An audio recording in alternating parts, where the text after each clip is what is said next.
Rockies obviously trying to get 1 out of 3 here against Seattle. They've given up a bunch of runs of late. When you talk about a ball player that takes the field every day and is professional in every aspect, for me, and when you're talking about the Rockies, they have a bunch of guys, but right at the top of the list is the center fielder, Charlie Blackmon. Oh, there's no question. Charlie's made himself into a very prominent player. You know, you're kind of like the lost cow in the herd because of all the superstars around you. Now, all of a sudden, you see Charlie Blackmon. You see what he's done in the last 25 games. It has been special.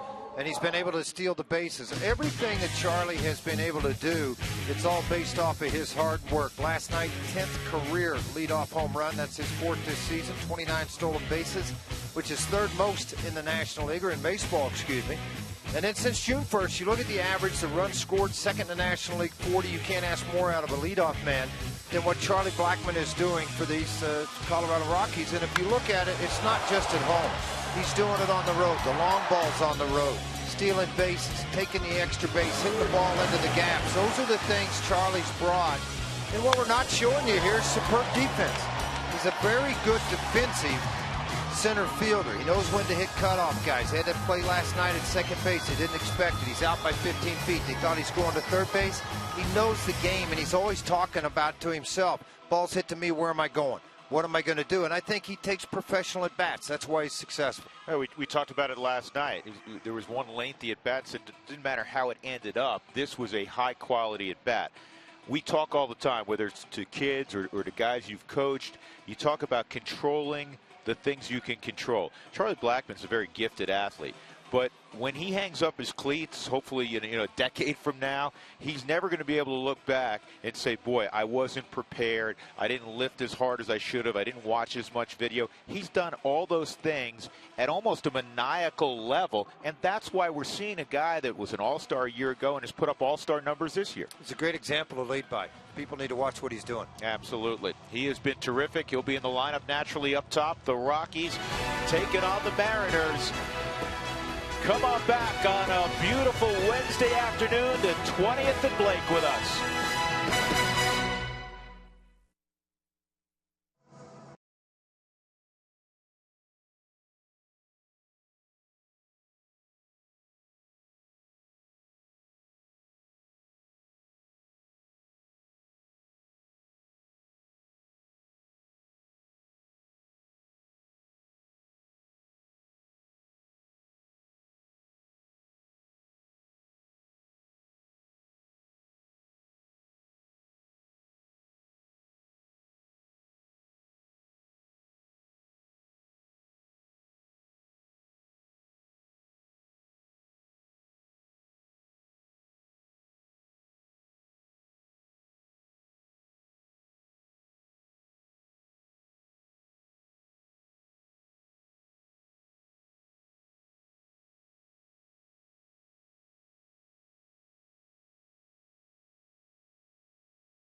Interleague baseball continues this afternoon from Coors Field on an absolutely gorgeous Wednesday afternoon. It's going to heat up, though. As Jenny told you, temperature In the mid-90s, the Rockies fell last night 10-4 against the Mariners. 14 hits for Seattle. And they'll lead things off this afternoon with Ketel Marte. He's getting his first big league start at shortstop today. We saw him in center field on Monday evening. Southwest batting order for Lloyd McClendon. Kyle Seager, he has swung it well in the series. He'll bat second. Nobody hotter in baseball than Nelson Cruz. He's homered in 5 consecutive ball games. Second time, in fact, this year he has had a stretch of 5 straight with a home run. Robbie Cano will bat fourth. Franklin Gutierrez, his first start of the series, he'll be at the 5-hole. Austin Jackson slides from the top of the lineup down to 6th. Mark Trumbo batting 7th.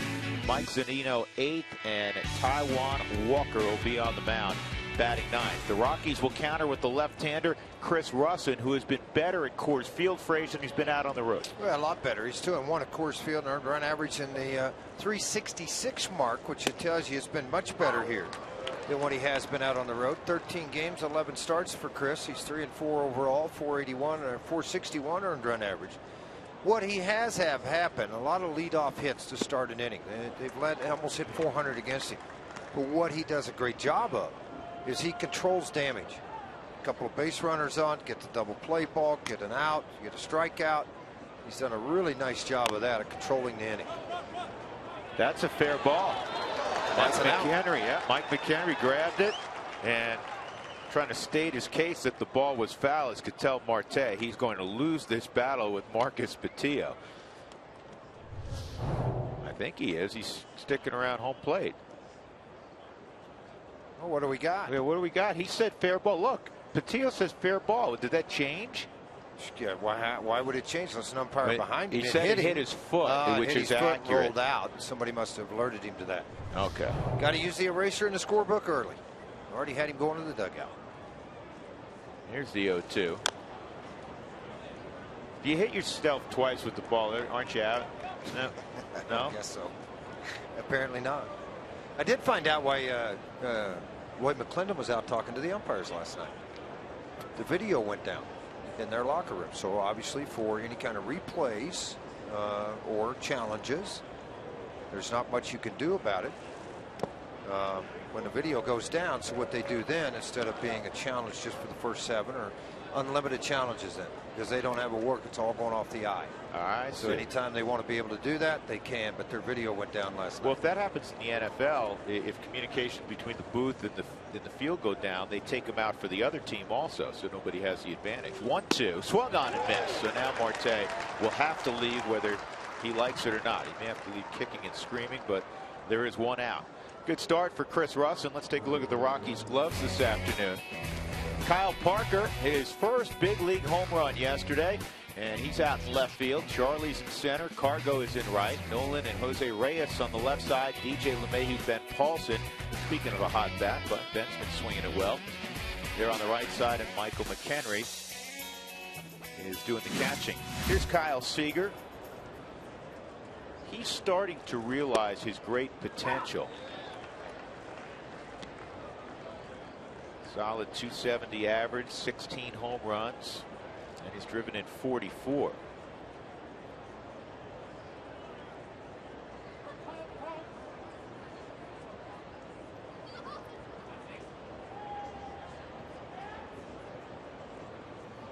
Seager's 4 for 8 in the series, including a home run.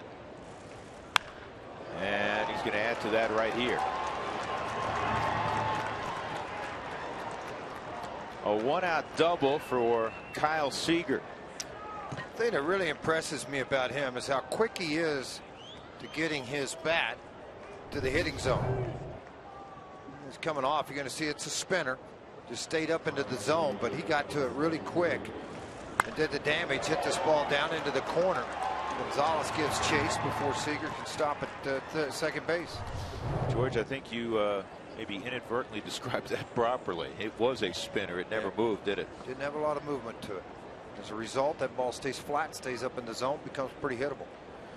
Well, here is Nelson Cruz.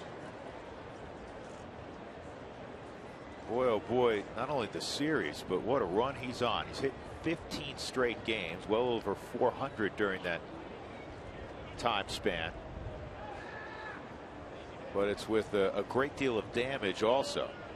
This guy's not big on hitting singles, slugging .567. How about this one, Frage? He's got 31 home runs.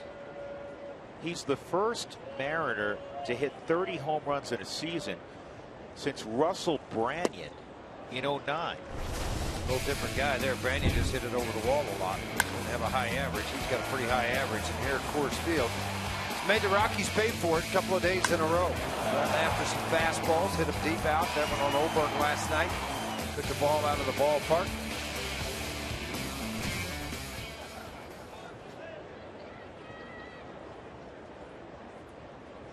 Oh, and 1 on Cruz.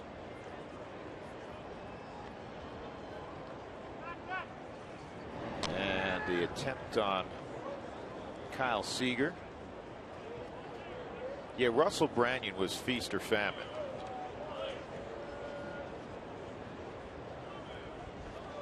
Cruz .323 average to go along with those home runs and the RBIs. And in '09, when Branyan hit more than 30, he was 31. I mean, Cruz is sitting here with 31 on August the 5th. 24 of those home runs out on the road, the most in baseball. Now he's joining an elite group to hit a home run in 5 straight games twice in a season. Harmon Killebrew did it in '70. Big Frank Thomas, the Hall of Famer, in '94. Bonds did it in 2001. Chase Utley did it in 2008. Now the club record for home runs in consecutive games is 8 by a guy who'll be a Hall of Famer next year in all likelihood, Ken Griffey Jr. Well, something's wrong with the voting if he's not. That's right.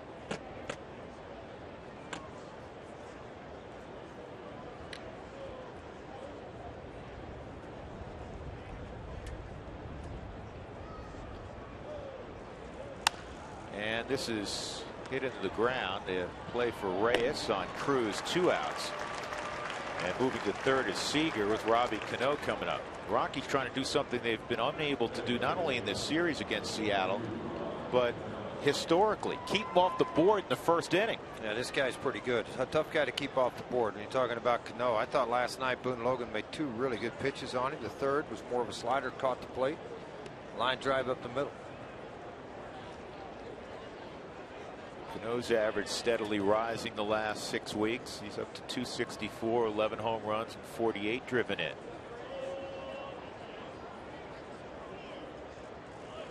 Robbie drove in 3 yesterday. He takes strike 1. Hitting .305 over his last 41 games.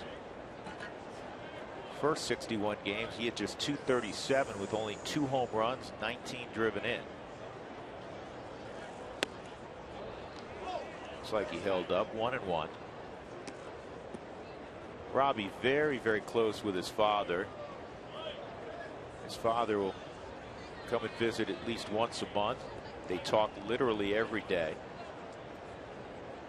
And I think sometimes, you know, you get to this level and some hitting coaches, some managers would prefer that those conversations, you know, from a teaching standpoint, were limited to their coaching staff. But when you have a guy, Chipper Jones' dad was like this. Nobody knew Chipper's swing any better than his dad.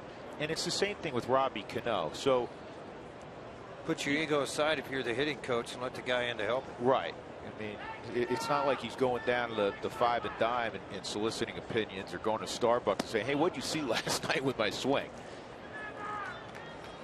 2-2 on Cano.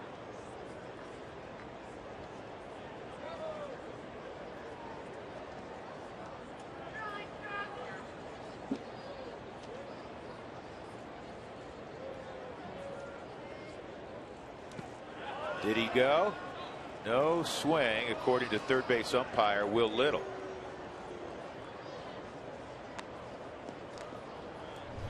I kind of had to step around Seager to see if he went around or not. I thought maybe that bat got a little bit too far out there. Wrist never did break. You look on the overhead. Umpires are going to look right down this line, the third base line. If that bat breaks the plane of that, typically they're going to ring him up. I think it's one of the more difficult calls. But it really, you know, it really shouldn't be. It's on the ground a second. Good pitch by Russin. And that will keep Seattle off the board in the first. Seager's left at third base. And we'll see the Rockies on offense when we come back.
Pretty Wednesday afternoon at the ballpark. That's Charlie Blackmon. He hits leadoff for the Rockies, and he's doing a really good job of it. 297 overall.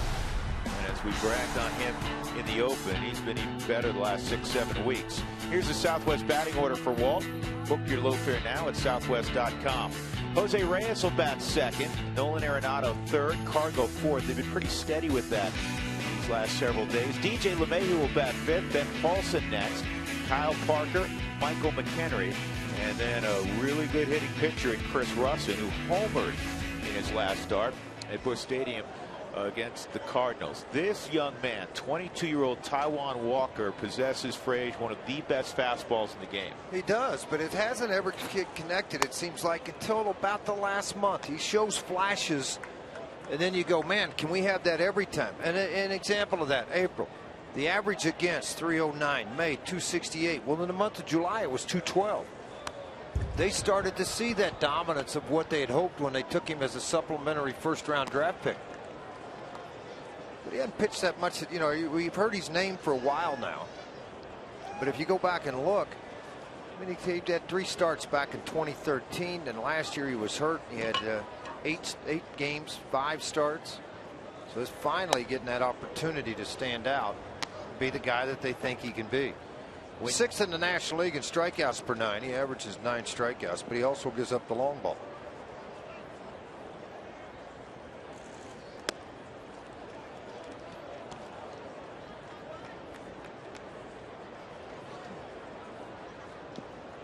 Chris Sale leads that in the American League with 11.7 strikeouts per 9. Yeah, there's a strike. Charlie, got to grab your lumper and head back to the home plate. Home runs allowed in the American League. Hughes has 27. Sanchez 24. Sabathia 24. Let's see. Chen in Baltimore 22. Walker's given up 20. Looks like it's well off the plate. It is. Hey, I wonder if Charlie, apologized at all to Marcus Mentia. Probably not. Show him a young umpire. You got a couple of young ones here. Will Little, first year in the big leagues. What it does to a hitter, it makes you swing at some stuff you normally wouldn't. They're going to give him an inch off the plate. All right, well, if it's close, I better hope I can foul it off. Not a weak fly ball to left field. And a strikeout on a fastball off. Well, in his last start, Taijuan Walker pitched the best game of his very young career. Again, he's just 22. He threw a complete game, 1 hitter. The 1 hit he gave up, the young phenom Sanyo took him deep for Minnesota. That was it. And he struck out 11, walked just 1. So he was in the stretch for, about 35 seconds. This is on the ground to short. And first chance for Marte at the big league level, and he throws out Reyes, 2 gone. Here are the Mariners defensively. Gutierrez in left field, good outfielder. Austin Jackson, terrific outfielder, is at center. Nelson Cruz in right. Seager at third. Marte, the kid, one of their top prospects, is at shortstop. Robbie Cano, Mark Trumbo on the right side, and Mike Zunino is behind the plate. 2 outs, nobody on. Nolan Arenado will take his turn. Nolan 0 for 4 yesterday. He's 1 for 8 in the series. And he takes a strike. The Rockies, amazingly, just 2 and 14 in interleague play. That's that curveball, and he likes to throw it about 1 out of every 6-7 pitches. We'll see if he does that today at altitude. Let's see if he goes to the split finger too. That ball's left up, it's line, but right at Marte. So it's a 1-2-3 inning for Taijuan Walker. We'll go to the second, no score at Coors Field.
Including Chris Russin, who you see, he threw 17 pitches in the first, 12 for strikes. Last night we had John Gray make his debut. You talked about his stuff. That's not what you talk about with Chris Russin. It's not stuff. It's location. It's movement. And for him, it's pitch by pitch, especially at home. Found out a couple times when you don't do that. You know, it's all you got to do is flick the bat and put it in the air, and chances are it might go over the fence. So you really got to concentrate and hitting your spots and keeping the ball on the ground. Yeah, George, he said something interesting last start at St. Louis. He said he had a lot of adrenaline, didn't think about a particular pitch. Matt Carpenter hit it out. For him, he's analytical, right? Pitch by pitch, he's got to think about what he's doing. Depends on the situation too, Mark, and I think that's the one thing. A lot of guys come up and think, man, that guy just hit a good pitch. Well, it's the big leagues, and these guys are really good here. And I think, you can't sit there and say, I'm going to feel for this curveball. And I always preach an awful lot when you're throwing that bullpen. Give me the curveball for a strike. Now give me the curveball for the strikeout. It's a different type of pitch. 2-0 on Franklin Gutierrez. He had a big hit last night off the bench for Seattle. He just kept adding on yesterday. Scored in 6 out of 9 innings in defeating the Rockies 10-4. So the Rockies in 2 ball games have given up 18 runs against Seattle. Hard to win when you're allowing that many. This is on the ground to short. Reyes with that bounce in his step, fires it across. Well, you want to see what Chris Russin offers when he goes out to the mound? I'll just show you what he offers. He'll throw the fastball about 46% of the time, the cutter, changeup, slider. And it is the difference with the cutter and the slider. I think his cutter works well on right-handers. He just used it on Gutierrez to get the ground ball. And then a curveball, very rarely. Sometimes against right-handers, when way ahead in the count, he wants to bounce something to try to get him to chase.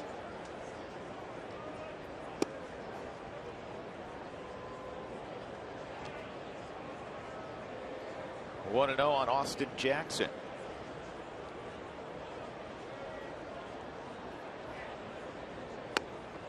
And that just missed. Jackson was 1 for 6 yesterday. He did drive in a run. And it's 3-0.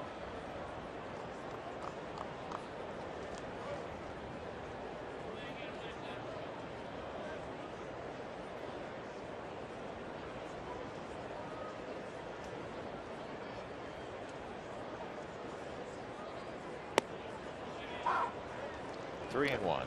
That's the other thing that Chris doesn't do. He doesn't walk a lot of people. You know, challenge hitters, make you put the ball in play. Wouldn't be surprised to see a 3-1 cutter here. And another ground ball to short, deep in the hole. Reyes still has that strong arm.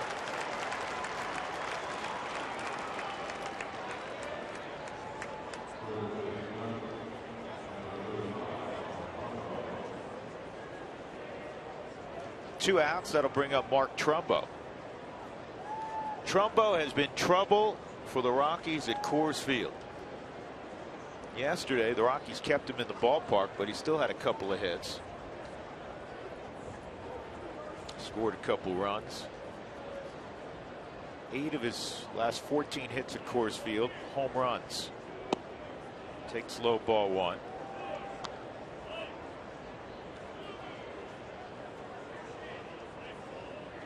First 9 at bats at 20th and Blake, he did not have a hit. Since then, he's got 10 home runs and 30 RBIs.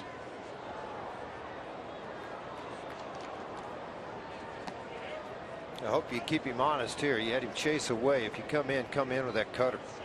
Try to stay off the barrel of the middle of that bat, get underneath the label and on the hands.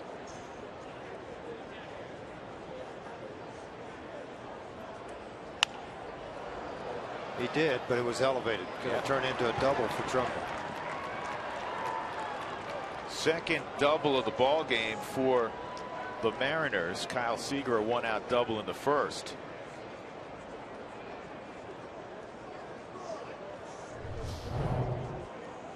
Well, more look. See how that pitch stayed in the middle of the plate. You want to get that in on their hands a little bit more and more on the belt buckle versus above the belt buckle. And that's what kind of caused the result of this pitch.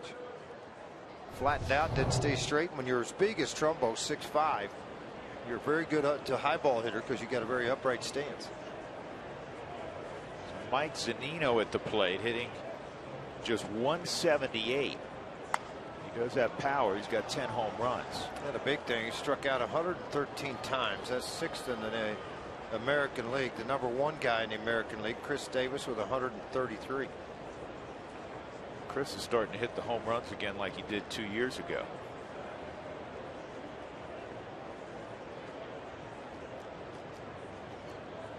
Three on the left side for the Rockies. Here's the 0-1, and that's inside on Zunino.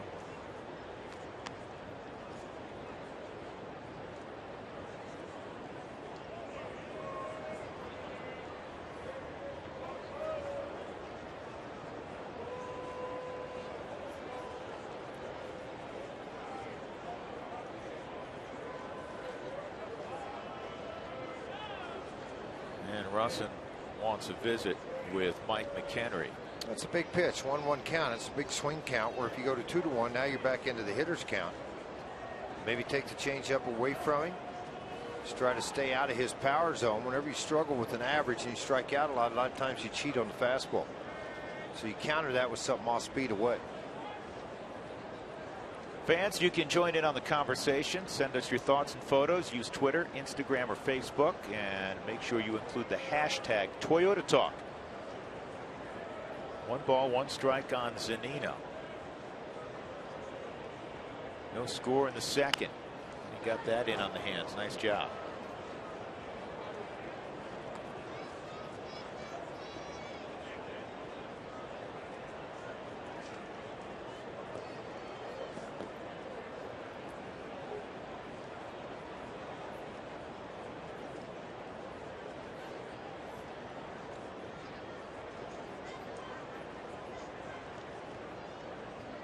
Got to make a pitch here, go off speed away.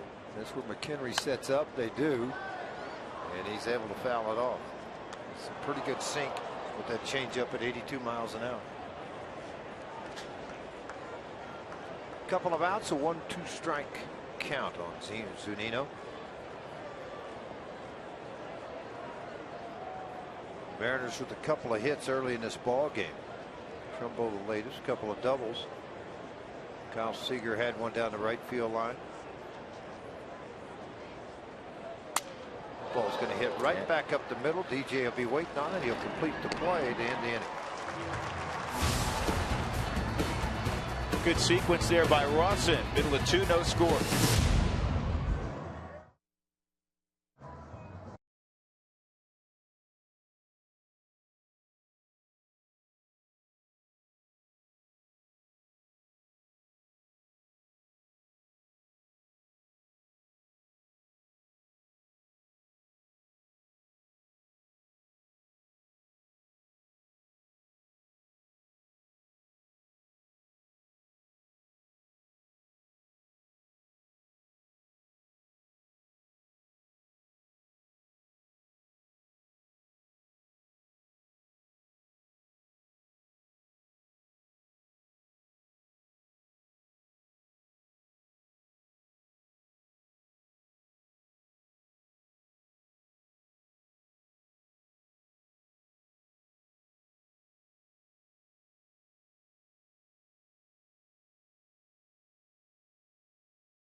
By your hometown Toyota stores, let's go places. And by Southwest Airlines, book your low fare now at southwest.com. After the ball game, the Rockies will head east once again. They'll be in our nation's capital Friday, Saturday, Sunday. Tomorrow will be an off day in the District of Columbia. Look forward to that. Taijuan Walker's finishing his warm-up pitches. Cargo's going to lead things off for the Rockies in a scoreless affair. DJ LeMahieu in the on-deck circle, and after that it's Ben Paulson. We'll hear from Walt Weiss after the 4th inning. We do that typically on Wednesdays. Cargo at 278, held hitless last night. It's been unusual. They'll leave Marte on the left side of the infield, and Kyle Seager will go play shortstop on the right side of the infield. Cargo takes a fastball, high, ball 1. Cargo over his last 21 games has a hit in 17 of those 21 to the tune of a .405 average. And he'll add to that right here. This is a gapper, left center field. And Cargo's going to have a leadoff double as Austin Jackson has to throw it back in. Good start in the 2nd inning for the Rockies. This ball's hit pretty hard in the 1st inning, and Nolan Arenado ended it with a line drive at shortstop. Cargo carries it over. On a fastball away from him, flat, straight. Cargo made him pay for it, right out into left center field. Tracked this baseball, and Austin Jackson did run over it. Cargo was going pretty hard here, thinking about 3, and then when he saw the ball get picked up, pulled up and stuck right where he was. Good spot, the right guy at the plate now with DJ. And with that inside out swing, you know, DJ, such a team guy, his whole goal is to have Cargo at 3rd at the conclusion of his at bat. Nice bounce back ball game yesterday, George, for DJ after the 5 strikeouts on Monday. He had a couple hits yesterday. Average among the league leaders at .324. Scored a run yesterday in that 2-for-4 outing. Also stole another base. And there's DJ getting the ball to right field and deep, and this is caught one step from the wall by Cruz. Cargo will jog to third. High quality at bat for LeMahieu. Nothing statistically other than everybody in that dugout, and the manager knows that that was a job well done. Well, and I think too with DJ, you see all the high fives down there. Where he's hitting in the order now, he's there to drive in runs. He's trying to get the base hit. If I accomplish it and move him to right and he doesn't happen to score, okay, great. But where I'm hitting that lineup right now, he's hitting fifth in the lineup. They expect the RBIs. That ball was hit deep to the track. Here's a guy that's been hot that I think's been overshadowed a little bit by what Cargo's done, certainly Charlie Blackmon, what he's done, what DJ LeMahieu's done. But if you look at Ben Paulson, batting .359 over his last 10 games with 3 homers and 11 driven in. And everything wide open up the middle, really playing him. Either pull the ball or go to the opposite field. We've left that center section of the infield pretty wide open. 1-1, and that's in there for a strike 1 and 2. Here's some more on Paulson. Ben, in his 99th game today, goes back to some time last year. He's hit .299 in those 98 games, 12 home runs, 43 driven in, and unfortunately can't get a ball in play here. So now it'll be left with 2 outs to Kyle Parker. Second strikeout for Walker. If the Rockies score 7 or more today or any day, go to participating Colorado Taco Bell locations. Do it the next day between 4 and 6 to get your Rockies taco special. Live Moss at Taco Bell. This ball's driven to left field and deep, but right there's Gutierrez. He was shaded toward the gap, so it's allowed out to end the second inning, and Cargo stranded at third base. No score off to the third.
Is fired to double off Mark Trumbo at first base. Now watch what happens here. Ball caught, and Reyes's throw skipped off the top of Trumbo's helmet. And a lot of folks were wondering, we got emails, Twitter was lit up pretty good, why he ended up at third base after they ruled that the ball went out of play. Well, it is 2 bases. So if the pitcher throwing ball, here's the exact rule, Rule 5.06. It goes through or by the catcher or through the fielder and remains on the playing field and is subsequently kicked or deflected into the dugout stands or other area where the ball is dead, the awarding bases shall be 2 bases from position of runners at the time of the pitcher throw.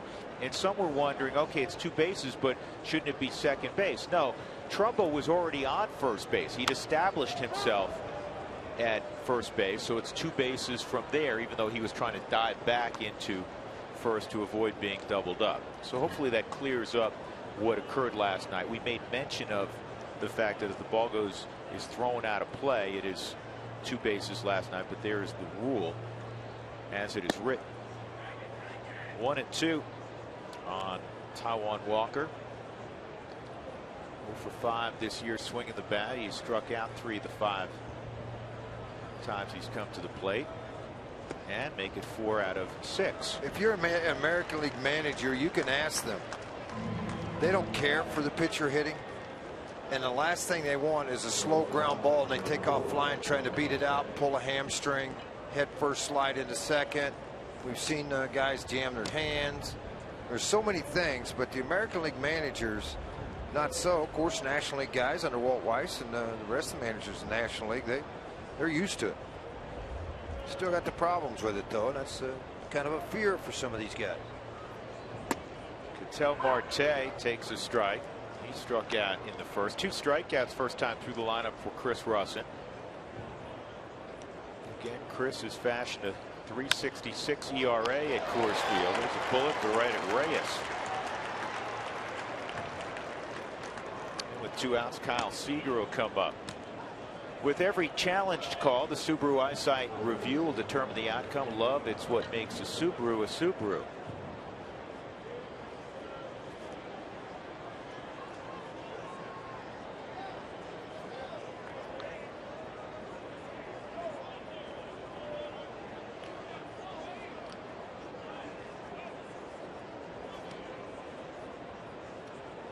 Seager doubled to the right field corner his first time.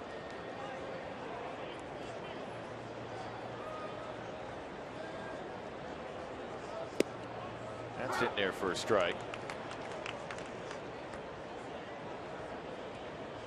5 career games at Coors Field for Seager, and he's 10 for 19. 2 doubles, a triple, and 2 home runs here. He's driven in 6. He's a pain in the neck. Russin moves his feet. You always used to talk about that, George. You always think of moving a guy off the plate that's got to be up and in. Sometimes down and in serves the same purpose. Yeah, same purpose. Just get them out of their comfort zone to where they just sit there and lay all over the plate. And they do those kind of things. But Walt and I were talking about that for about 30 minutes today, about how much the game's changed from when he was playing. And obviously, when I was playing, he was a rookie when I was in my last year. How much protection there is now. Yeah, I think I'll throw inside warnings. I mean, all the stuff that goes on in baseball now. Here's the 1-2, and that is on one hop to DJ. Great inning for Chris Russin. 1-2-3 in the third. And as we go to the bottom of the third, after that 9th pitch inning, no score.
No Score, we remind you that if you tweet us right now your strongest fan photo and you use the hashtag RMDataStrongFan, you might find yourself in an upcoming game broadcast. We'll show you a picture each day. We'll get to one later on.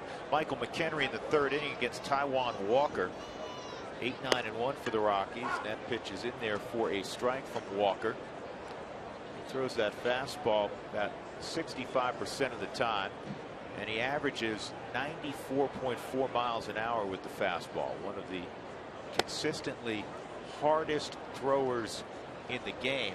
And if you look at the list of guys that get the most swings and misses on their fastball, it's guys like Scherzer, naturally, and Chris Sale. Stop it. This guy. Yeah. Cano makes it look so easy out at second. Holy cow. You talking about having great hands. He's got the whole package, man, offensively and defensively. Well, it's amazing to watch him. How he can position the body and go, all right. I mean, he fielded that like he was playing catch with his son, and it just he short hopped him. This makes it look so easy. You can't teach those kind of hands. You either got them or you don't. Yep, I would agree. Chris Russin will always give you a good at bat. Homered, had a couple of hits in his last outing, and this is a broken bat dribbler, 2 outs. And that's what managers worry about when you get sawed off like that. Now, Chris looks like his hands are okay. 2 outs. Just to finish the thought on the fastball at Taijuan Walker, he's on that list for creating swings and misses with that fastball. It's also the location of the fastball. The other night, we sat here and watched the right-hander, and I'm drawing a blank right now. In St. Louis, Walker worked both sides of the plate relatively easy with his fastball that ranged 90 to 94 the entire game.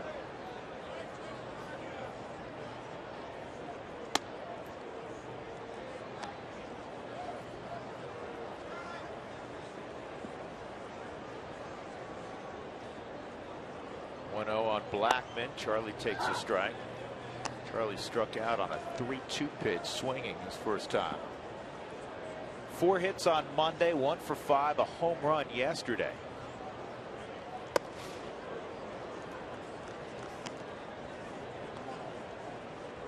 This guy's got the ideal build that scouts look for. Tall, lean, wide shoulders, strong, athletic body. It's the big wide shoulders what I like. They throw hard and they don't get hurt very often.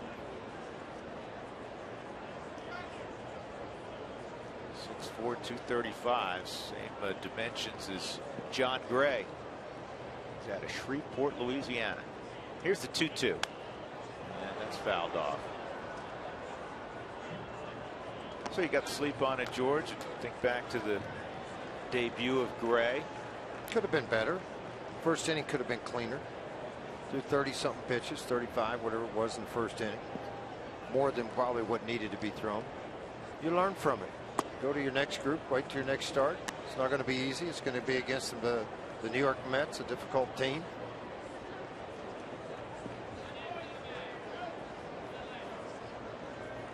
(3-2) on Charlie. And once again on a 3-2 pitch, Blackman goes down swinging. That's 3 strikeouts for Walker. He's retired 6 in a row.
Ford Escape, smart, safe, and fun to drive. Ford Escape, go further.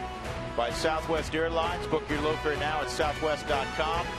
And by CenturyLink, your link to what's next.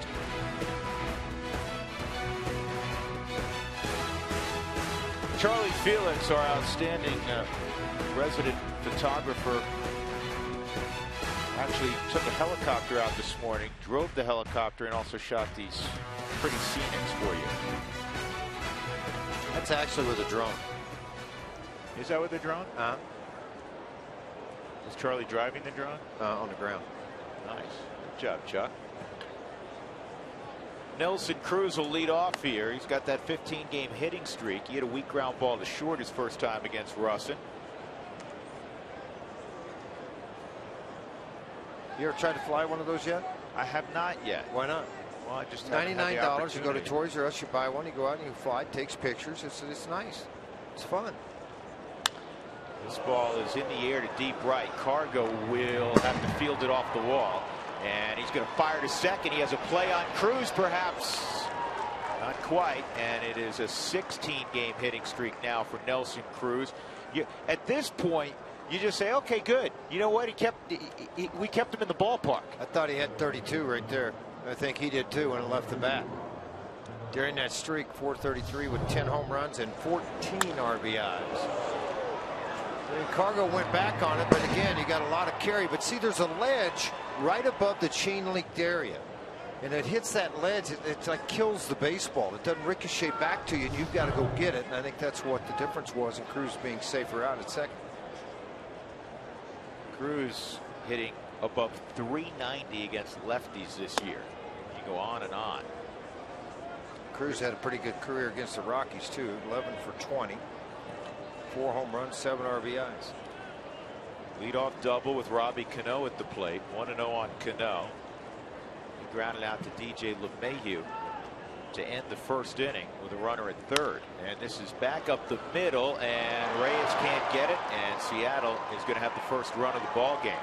It looked like Russin tried to make the kick save on that thing, rolling up the middle. It wasn't hit particularly hard. It just was hitting the right spot. Robbie Cano, another RBI in this series. He's got 49 for the season. Right there, it tried to kick save it. It kind of locks you up as a pitcher. You see the ball coming at you, and everything's in slow motion except for the baseball. Particularly on the Subaru Supermo, you can look at it right here, and then the ball gets out of the reach of everyone else and not able to make the play. 6 ribbies for Robbie Cano in the series. Franklin Gutierrez.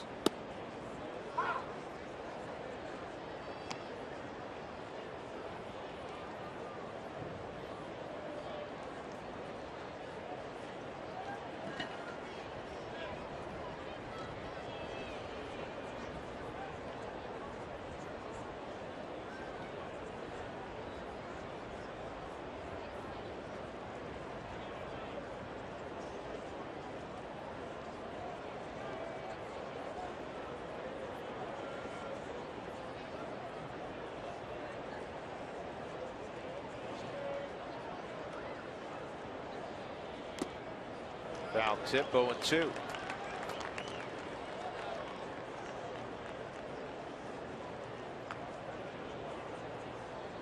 Gutierrez started the year at AAA level with the Tacoma Ball Club.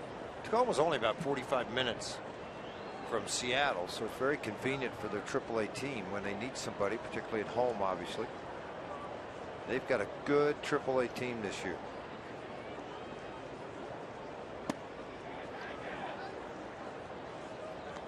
They had Gutierrez and Montero hitting 3-4. It's pretty good.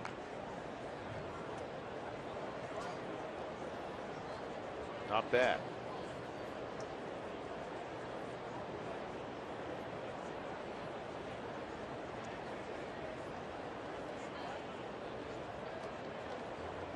Russin keeping an eye on Cano. Inside.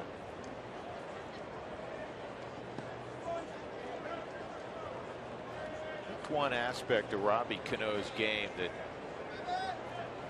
not spoken about much because it's not really a big part of what he does. He's never been a big base stealer. 48 stolen bases in his career coming into this year, and he's been caught 31 times. Not a particularly good ratio. Kind of surprising. You'd think, maybe early in his career he'd stolen 15, 18 bases. He's never stolen double figures in a season. His career high, actually, let me correct that. Last year he did for the first time. He stole 10. Prior to that, his career high was 8. 2011 with the Yankees.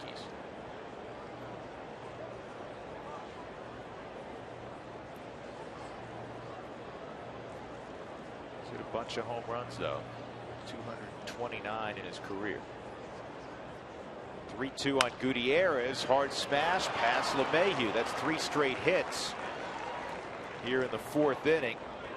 And it's 1st and 2nd with nobody out.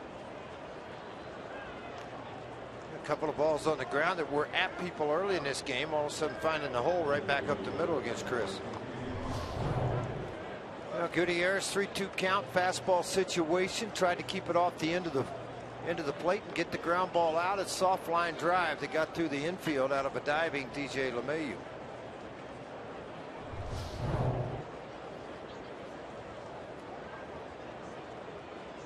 Austin Jackson comes into the ball game in a bit of a funk. He's just 2 for his last 17, including the ground ball to short in the 2nd. 2 on, nobody out. Rockies down 1-0. They've been out hit 5-1. Going to avert a sweep against Seattle. The Mariners have won 3 straight. Their season-long winning streak is 4. That was in early May. Sure, while you're out on the road traveling, if you want to watch your Rockies, you can subscribe to MLB.TV Premium for live or on demand or on over 400 devices. Real-time highlights, live look-ins, pitch tracking, and a whole lot more. Doing that RV, you know, running down the road. I love RVs. You like RVs? I love RVs. That's my way of camping out. We've done that a couple times, 3 times. Oh, I've heard the story. Got us stuck in a deal. You get well, it back they didn't all the way tell up the me, mountain. George. They didn't tell me that the tunnel was 14 feet high and that my clearance was 14.6. I understand. Became an issue. Well, I'd like to have a clearance of a double play right now. How do you order one of those up? Now you're in a hitter's count. It's 2-0. This is what really, to me, to be successful at Coors Field, if you could throw your changeup right now, a good one, or you have a decent slider, cutter that you can throw in 2-0 counts, not fastball counts all the time. Pitch it a little backwards. 2-0, and that's lifted to center field for a base hit. Around third, Cano, he'll come home. Throw goes in the direction of third to keep the runner Gutierrez at second, and it's 2-0. Double, single, single, single. And here comes a big bopper in Mark Trumbo, but first a visit from Steve Foster. Well, there was a changeup too at 82 miles an hour from Chris, but it's the elevation of the pitch coming right out of the hands on a 2-0 count, a little bit above the knees, right in between that area of belt line and knees, mid-thigh, and they made him pay for it. Cano came around to score. You got a 2-0 ball game, still got trouble, nobody out, first and second in this ball game. They really need length out of Chris today. In the last 7 ball games, the Rockies starting staff has thrown 30 innings. The bullpen has thrown 29 2/3. That split's got to get better. Trumbo 6 for 47 with runners in scoring position this year. Talk about turning your year around. He's got 14 RBIs with the Mariners. You just think if you just hit 300 there, it's 9 more hits, probably another 10 or 11 RBIs. Trumbo pulled that double to left in the 2nd inning. 2-1 count. It was a cutter in and it was up.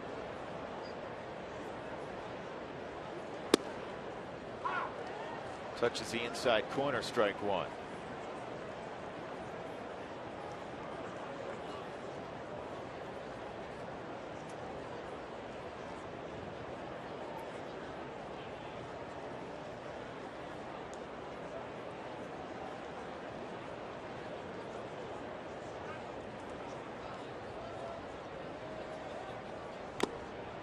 Good off-speed pitch again.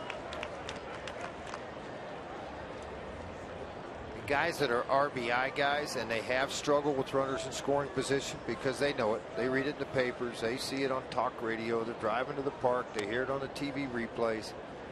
They start to press a little bit, start chasing balls out of the zone. Got me to be the big bopper from the right side. 1-2.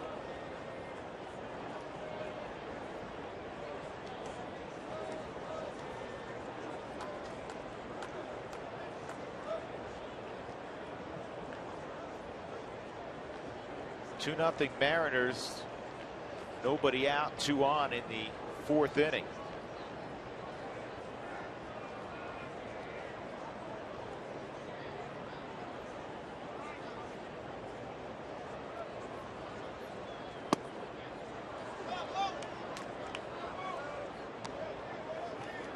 Trumbo back even.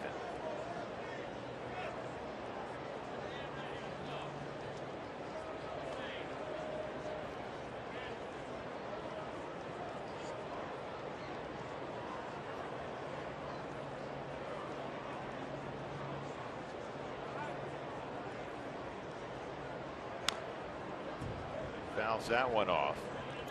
Trumbo hitting .341 over his last 25 ball games. Yeah, .321 must be without a lot of guys on base. Dougie handed me that note. He hit .128 with runners in scoring position.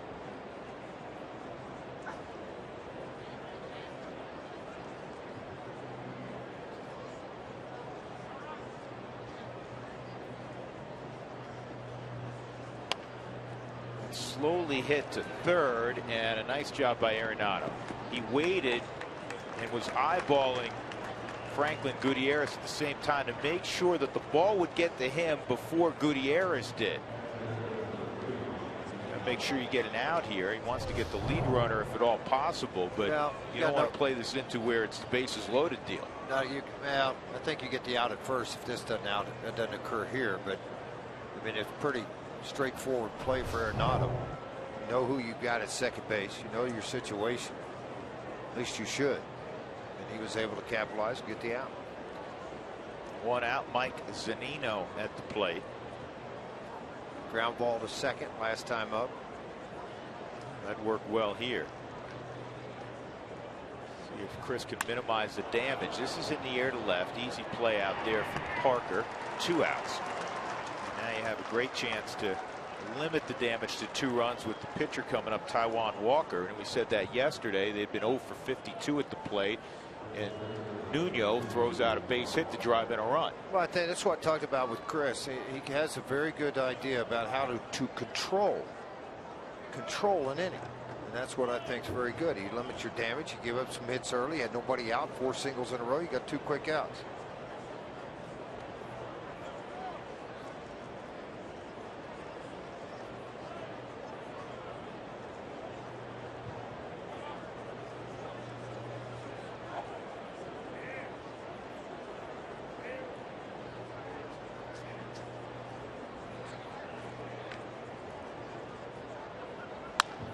Hard down the right field line. You got to be kidding me. Walker with a base hit that scores 1, and then it's touched over there in the corner. So Trumbo at third, and it's 3-0. I mean, exactly what we talked about. You called it.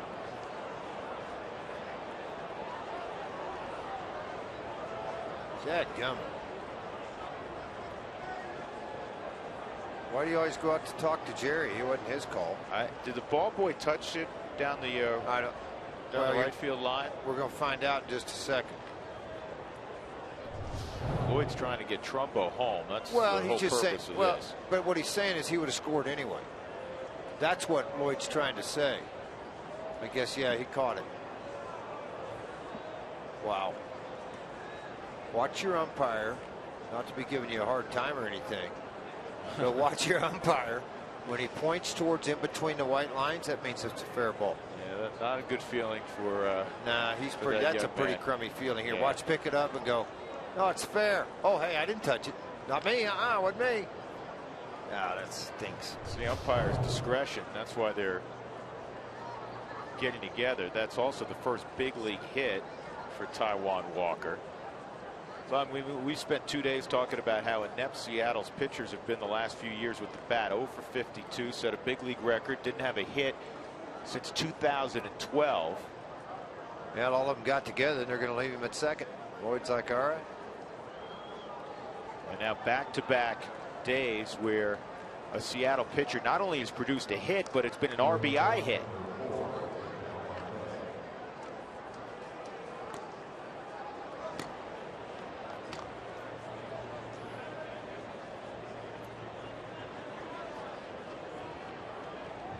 That's kind of cool there. Cargo got the ball back from the ball boy who had given it to somebody in the stands because it was his first hit.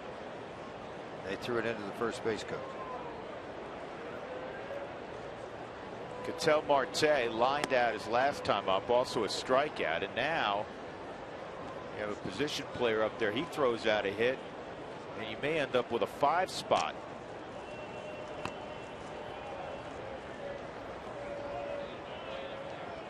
A difficult inning to say the least for Chris Russell. This is the 8th man to hit. This is slowly hit. It's got to go foul, and it will.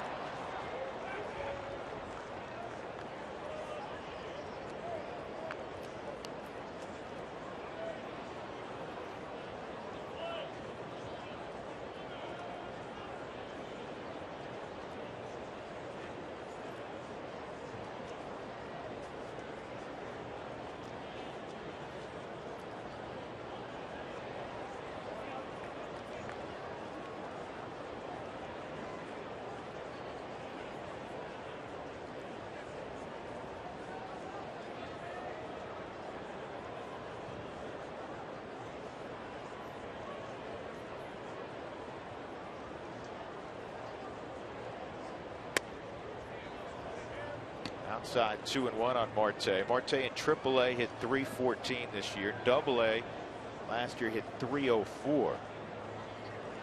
First season in low A he hit .247, so he's kind of steadily improved with the bat. Whoa. Speaking of the bat, look out.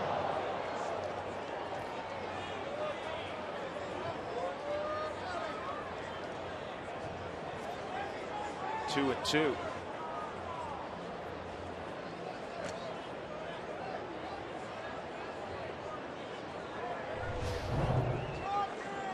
Man, fooled on the pitch, let it fly, and it did. Wow.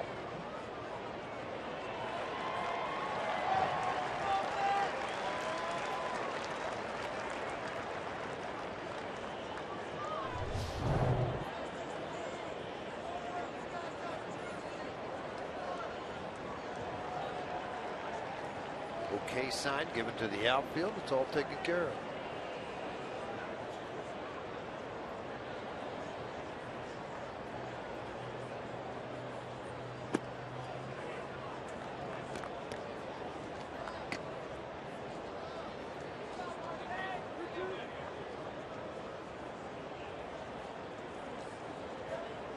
Three and two on Marte. Last inning was a 9-pitch inning for Russin. This has been anything but. In fact, that last pitch was pitch number 71. John Gray yesterday threw 77 pitches in 4 innings.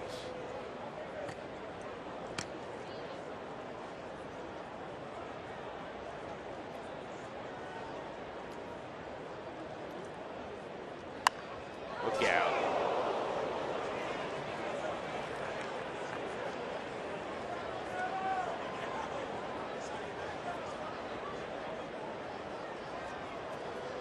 Danny and Mike, look out. You got to put hard hats on, fellas.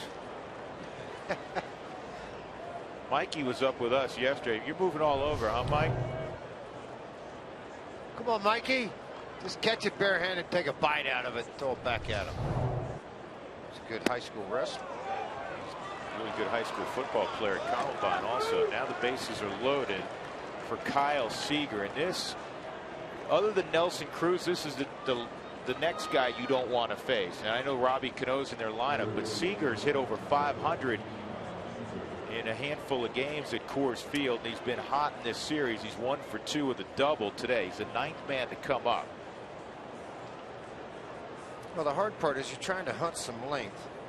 Chris has been out over 100 pitches twice, been in the 90s numerous times, and he's at 70 now. Seager on the year, 375, 3 for 8, and 11 RBIs. Not this time. Make a right turn. So Seager grounds out to DJ in the inning. There were 3 runs on 5 hits. 3-0 Seattle.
First bank game recap. Rockies trailing 3-0. Tough 4th inning for Chris Russin. The Rockies haven't done much with Taijuan Walker, the only base runner. Cargo led off the second with a double. He was stranded at third base. Walker has struck out 3. Again, the Rockies trying to come from behind. They've dropped the first 2 games of this series, 8-7, 10-4. And now in the 4th inning, Jose Reyes, Nolan Arenado, and Carlos Gonzalez. Chris Russin on the Rockies bench. We'll see how he handles after running the bases too. I've always found guys that pitchers that come in here, the American League guys that have to get stuck running the bases, a lot of times their next inning they struggle.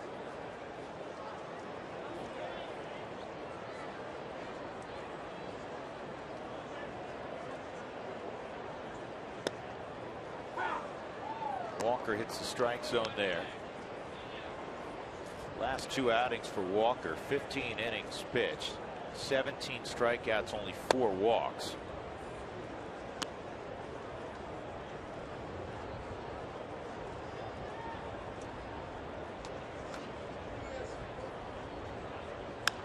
Jose lifts this ball to center field. Austin Jackson's there, 1 out. Bring up Nolan. He lined to Marte at shortstop his first time.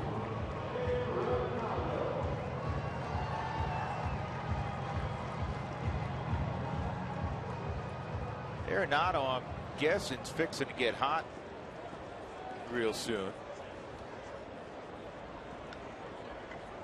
Hit some balls hard lately. The ball to the wall in center field yesterday. He's chased a little bit more of late than he ordinarily does. He was locked in the month of June. Hit a flurry of home runs. You can just tell, George, when you see a hitter do that, you tell he's a little jumpy. That and not seeing the ball out of the hand very well, getting a read of where the pitch is, up, down.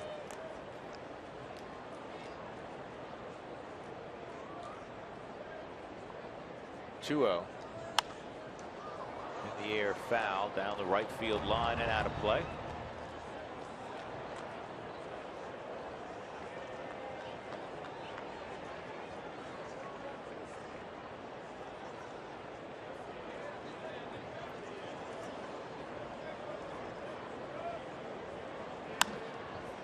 This is popped up and playable. Robbie Cano backpedaling, and now Willie Mays did. Yeah, Willie Mays did.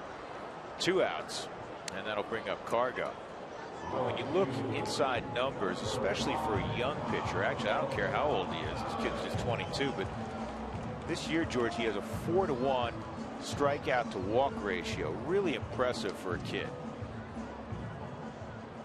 Learn to control your fastball, trust your fastball. It's the biggest thing about it. Your stuff's good enough to get people out. The only guy he hasn't gotten out is Cargo. Cargo lined a double to left center field his first time. Goes breaking ball and misses. 1-0. Cargo hitting .280. And a bunch of umpires behind the plate thought that was low, and it looked to be. No reaction from Carlos.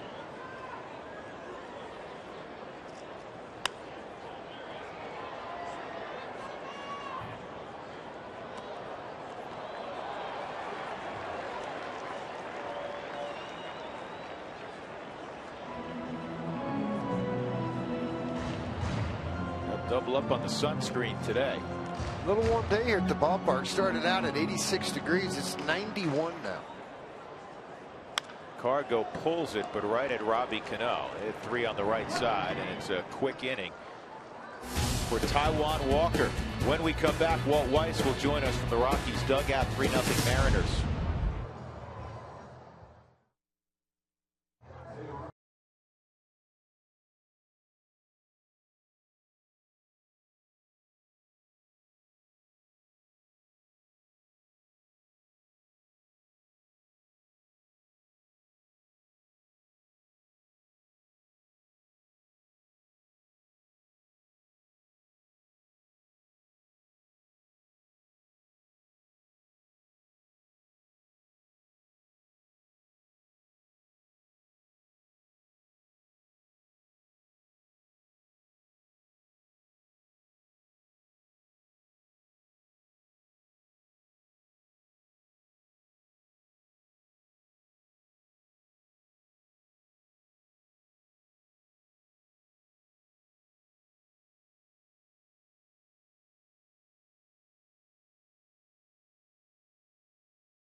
Difficult is that for a lineup? Makes it a little tougher, you know. The fact that he's throwing strikes is making it tougher too. His history is every once in a while he can scatter the ball, but he's commanding that top shelf stuff today. You know, I made the same comment earlier about Chris. Well, he has a way to control damage. He had a chance to give up a whole ton of damage that last inning. No, that was able big to work out of it. That was big right there. Tough inning for him, but the fact that he kept those guys out there and got that third out, that was huge. Real quick, you had 24 hours to reflect on what you saw from John Gray. He's a kid, first outing, minimal amount of work last night. But what you saw, were you pleased? Yeah, thought he handled himself well. Composure, confidence. Had to fight through a tough first inning and bounce back and settled in very nicely. Hey, Walt, as always, good luck the rest of the way. We appreciate it. Thanks, guys. Walt Weiss downstairs, and we go to the top of the 5th inning. And there's that man again, Nelson Cruz. How many Cruzes are there in the lineup? It's like every time we turn around, he's at the plate. Well, when they sent 9 up there last inning, again, I said, you know, being able to control the damage. 5 hits, just 3 runs given up. No walks. Try to have a smooth inning here where you can get this ball club into the 7th inning, maybe, where you don't have to get into that bullpen too early. Down 3-0 as you enter the top of the 5th inning.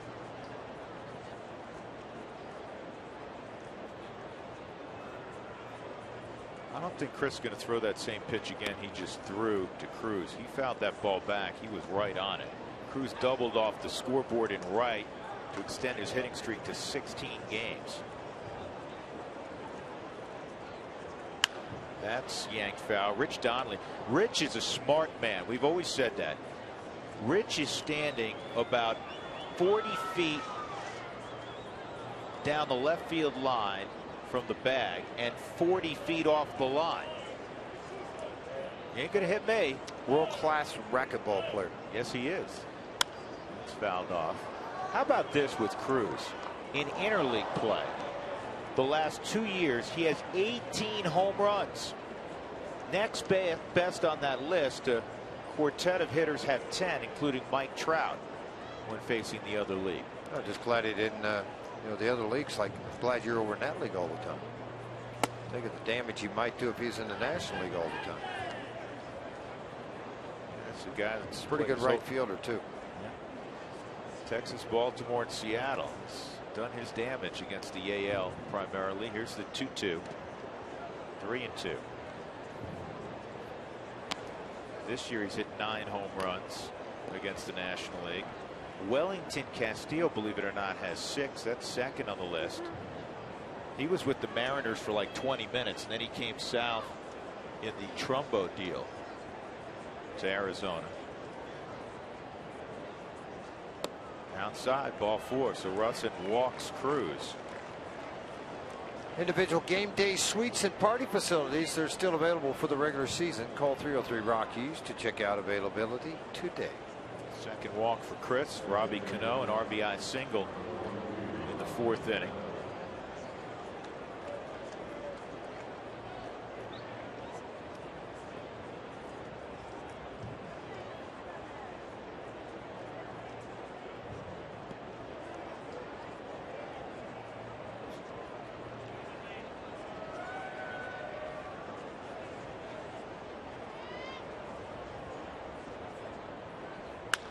This ball's well hit to right. Cargo hoping for a play. Will have one. Backpedaled, reached up. 1 out.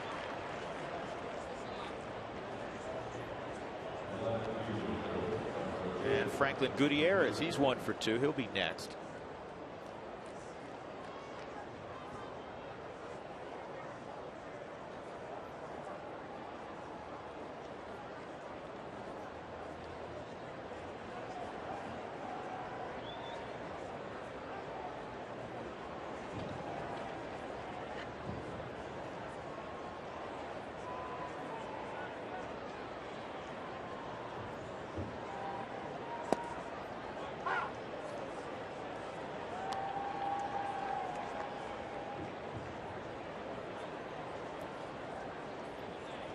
By virtue of their victory in each of the first 2 ball games, victories in their first 2 ball games here at Coors Field, Seattle's now 28-27 on the road.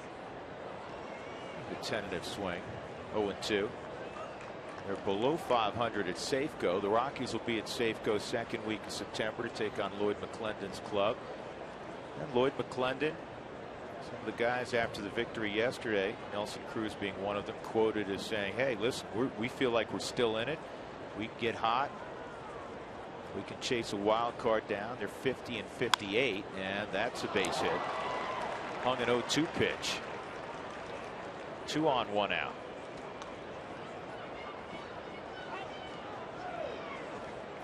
Well, another look at this pitch, and Gutierrez, a very good hitter, super mo right out. It's going to be a cutter. As that ball got to the plate, look where it is. Too much a center cut of the plate versus under the hands or on that back foot, and he made him pay for it. Just out of the reach of Nolan Arenado. Well, the Rockies travel to Washington on Friday. Jorge De La Rosa and Zimmerman. That's going to be a good matchup. Be fun to watch that one. Johan Flande going against Doug Fister. Fister off the DL, struggling a little bit, 4-7 on the year. And then Eddie Butler and Max Scherzer on Sunday afternoon. That ball game will start at 11:35 Mountain Time.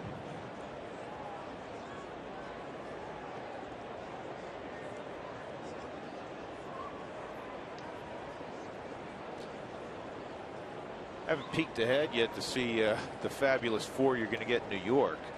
They don't really have any bad ones. Yeah, no bad ones, do they? No. There's Flande now. Speaking of Johan, who's due to start now, he's throwing in the bullpen.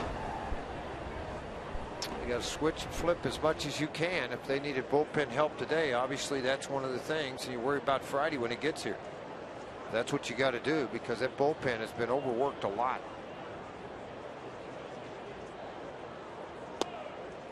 Austin Jackson at the plate. Pitcher is 5th hitter down in the 5th inning for the Rockies, so needed him to come in and get out of the inning and minimize 10 to 12 pitches. It's like throwing a bullpen and your day off and start on Friday. If you're thinking long haul, Bergman threw 2 1/3 on Monday. He's probably still down. Christian Friedrich, who also can handle that role, he's clearly down. He threw 2 innings yesterday. Well, eventually, I think because the starters, you have a couple of guys that have been going 5 innings quite a bit. And they're protecting the arms, Butler and Gray. You're going to have 2 long guys in your bullpen. You're not going to be able to get away with just one. And because of, the starters not going deep in the game, I mentioned previous 7 games, starters have gone 30 innings. Relievers 29 2/3. So what it does, it takes you as a manager away from having the roles that you have created. Whether it's Logan in the 8th, Betancourt in the 8th. Now because guys are wore out, you got to use Betancourt in the 6th. This makes all the difference in the world in operating your bullpen as a manager.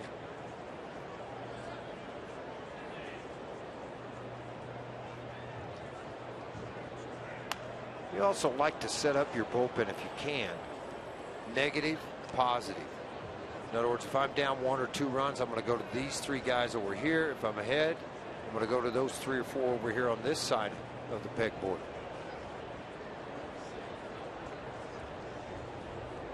And right now it's Flandy's turn.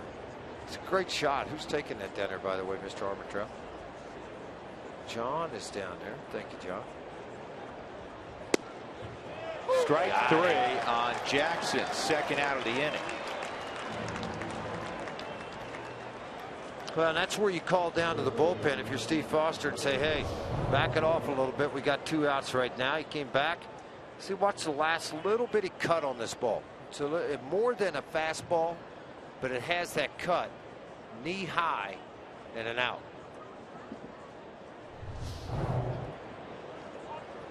Basically, they're telling you, hey, go ahead and throw it, but soft toss it. Don't get after it. You're not going to go in and pitch. If we pinch hit in the 5th inning, you're not going to be the guy. Maybe somebody else may not be.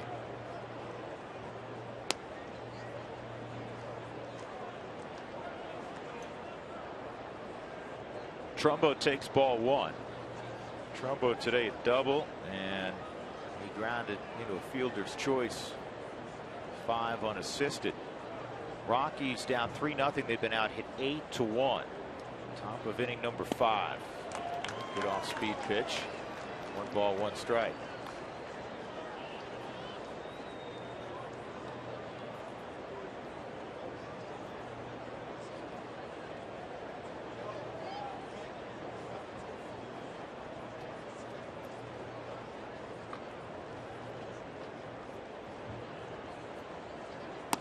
Two and 1.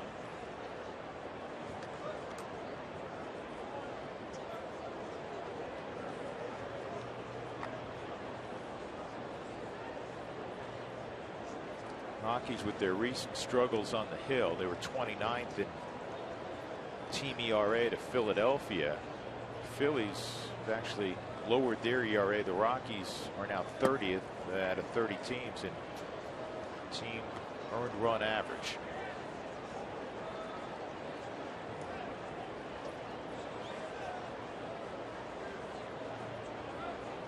Chris is usually real aggressive, George. He's not had the same tempo that he had in the first couple of innings. Pretty good hitters. I think that's part of it. You start to disrupt your thought process of where you need to go with a pitch. Yeah, he walks Mark Trumbo, and you have Zunino coming up with the bases loaded.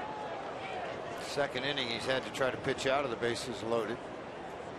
Walt's looking at the board with 94 pitches. He's gotten Zunino twice. Ground out and a soft fly ball to left field. And that may be influencing him to hang in there with Chris Russin right now. Well, he got a pitcher up next, even though he got a, look what I found, base hit down the right field line.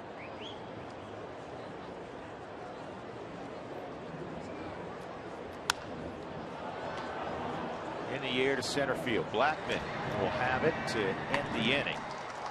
So Russin will leave the bases loaded. No further damage. 3-0. Middle of 5. Seattle out in front.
And for the Rockies, it'll be DJ LeMahieu hitting first. And we welcome you upstairs along with my longtime partner, George Frazier. I'm Drew Goodman. And this is a strange one. Why? This is different for Why? me. Well, I've known this, and our crew's known this for a while. But George let us know during the offseason this would be his final campaign in the booth. 19 years on television covering the Rockies after a lengthy baseball career. And he and I have known each other for 25 years. 27. And George has decided he's hanging up the spikes and he's hanging up the microphone at the end of the year. Well, you know, I'm gonna miss you. I want to miss you guys too. And I said to a guy the other day, he said, "Man, what are you gonna do about all your friends at Coors Field?" I said, "They're not my friends. I don't have a friend. I have family." And all these guys have been around. Sam, our cameraman's been with me since 1988, the Big 8 tournament in Oklahoma City when he was flying around on a scaffolding in center field. So these guys are my family, and it's going to be tough to leave and tough to go on to the next chapter. But 2/3 of my life have been in a ballpark. So hopefully the next 2/3, man, that's going to be a long time. Could next be third in a deer stand. Yeah, it's just going to be doing what George wants to do. If I want to go on a vacation, I don't have to worry about getting back and getting ready to do an interview at 4 o'clock in a ballpark, and I can just go as long as the pickup will go until it runs out of gas. And I'll be back around. I'll haunt y'all. Trust me. I'm not going to look the same when I show back up. Because I'm not going to be doing any Gillette shaving commercials, I can tell you that. But I'm going to have a little bit of fun, and I'm going to enjoy life a little bit. I'm going to go back and do some. I will be doing some telecasts for the University of Oklahoma for the baseball program and football, basketball. And so kind of looking forward to doing that, getting connected back there again. And 5 grandchildren. I'm ready for them to grow up. Well, and by the way, if you don't, I'm going to be, this is way off my subject, but I'm going to tell these people, if you want to follow somebody, go to Miss America and follow my daughter and her journey. It's a cool journey. Kay and I are really looking forward to it. It's in September. George is going to Miss America as Miss Oklahoma. So looking forward to all that kind of stuff. I miss all you guys. You guys are good. When Drew and I first started working, and even doing Rockies games, he wasn't married and you didn't have any kids. Now you got one graduating, you got 2 of them driving. Some guy asked me the other day, too, how long have you been here? And I said, man, I'm going to think about this a minute. Let me see. 4 high school graduations, 3 college graduations, 2 marriages, and 5 grandchildren. That's a long time. That is a long time, and I know. And it's been a blast. You and I will always be close. Sure. And we talk, folks, during the off season, on a every other day basis. But I speak for a lot of fans out there who follow Rockies baseball and have followed Rockies baseball through the years as DJ walks. We're going to miss you tremendously. Well, thank you. Speak for our crew. We're going to miss you tremendously. Thanks. I tried to talk you out of it last offseason. You did. But you don't know, as I told Kenny actually a couple of years ago, our boss, Ken Miller, who's been a wonderful friend of mine for a number of years. And a couple of years ago, I said, we'll do one more, and then that's it. It's about halfway through a year ago, and he was like, well, really? And I said, yep. I don't think he believed me. We'll drag your butt out here. Yeah, you never know. I might show up. Hey, we got some base hits and action going here. Ben Paulson with a base hit to follow DJ up. So, George, we wish you well, but we got another couple of months to chat periodically about hope we get to win. I had the guys down on the field with me early. There's Spilly. And trust me, Jeff and Spilly are going to step in here and take this thing, and they'll run with it, and they'll do great. Jenny's so nice. Keeping the old fat guy upright so I don't fall over. But you're right. All the people around here with me, they're family to me. Dougie, everybody, all the camera guys in the audio. Well, this time of year, for about 7 months, you spend more time with your television family than. And I don't mean this wrongly, but unfortunately with your real family. That's the nature of the business. Here's Kyle Parker, lined out to left his first time. And Kyle swings and misses. It's 0-1 against Taijuan Walker. That base hit a moment ago by Paulson, just the Rockies' second hit. Cargo had a double leading off the second inning. 3 base runners. 2 are out there right now. As one-sided as this game has appeared with the work of Walker and the traffic for Seattle the last couple of innings against Chris Russin, Kyle Parker runs into one right now. It's a tie ball game. Well, that's the key. I mean, he's been able to control that traffic and do some things. And I thought this is what might happen. Flondy has sit down. He's not getting loose anymore. You just hope Kyle can come up with a base hit and continue the inning. Probably would see, and I'm not sure, does Calso maybe come off the bench and swing the bat for the Rockies? Olberg's getting loose down there. Tells Calso's the only lefty. Now Stubbs has been outstanding as a pinch hitter this year. 6 for 12. Drew Stubbs has swung the bat 500 clip. And Kyle Parker goes down swinging. That's the first out here in the 5th inning. That is strikeout number 4 for Walker.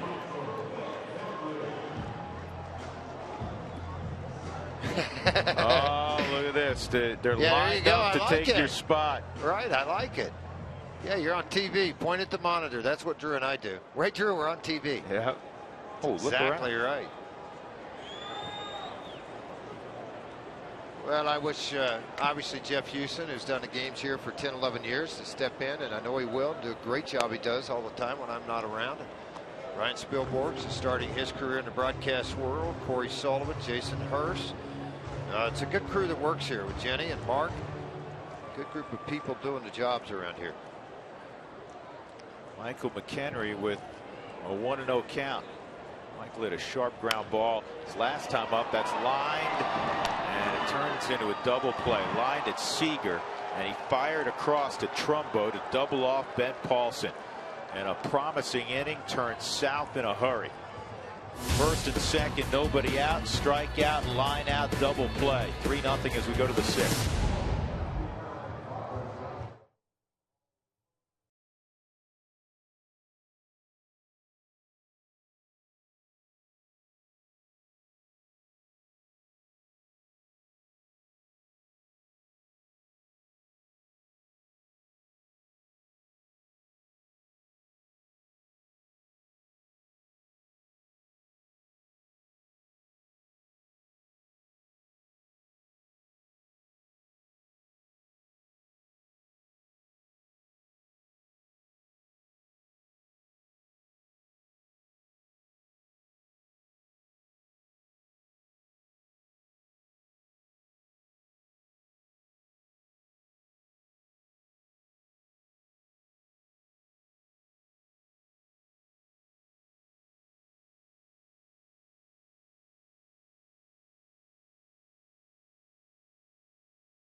The game. I want to show you a picture from May 8th, 1982. He was the manager of the Seattle Mariners at that time, and he took the lineup card this way. He took the lineup card actually out today to the plate. Now let me have him explain. George Argyris was the Mariners owner at that time. They really couldn't draw a lot of people, so they decided to have funny nose and glasses night. Here's what he told me about it.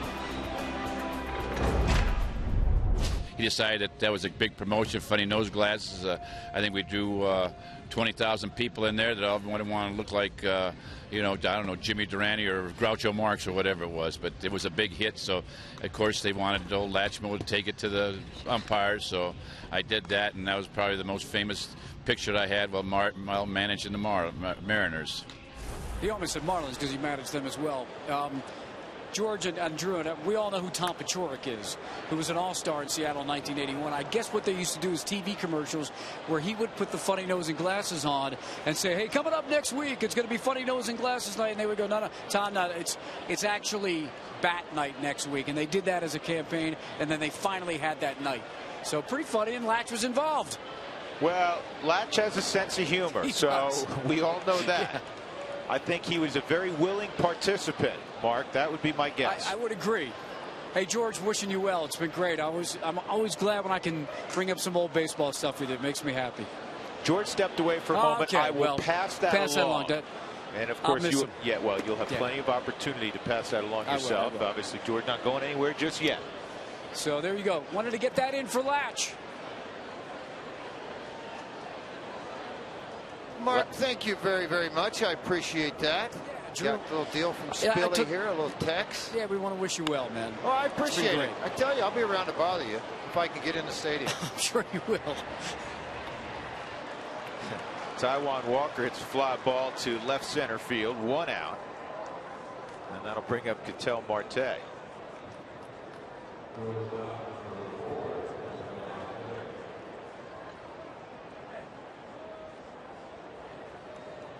That's a nice tweet from the Blake Street blogger. George Frazier's been calling games since I and probably many others started watching Rockies baseball. I'll miss him. Well, good. Thank you. Appreciate it. Appreciate it a lot. I think that young man's 57 years old, George.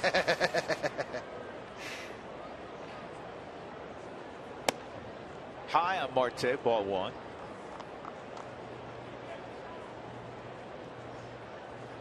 (3-0) Seattle. Think about this now for Taijuan Walker. Last 14 innings, George, he's allowed 3 hits. Oh, I know. That ball's That's going to be foul. See how Drew and I umpire? We're pretty good at it. Now, this is what Seattle thought they were getting when they drafted him #1 out of Shreveport High School. It's a process. You know, for Rockies fans, we're looking in and watching what Walker's doing. A similar arsenal. He throws a curveball and a slider, obviously, for John Gray. Similar body types.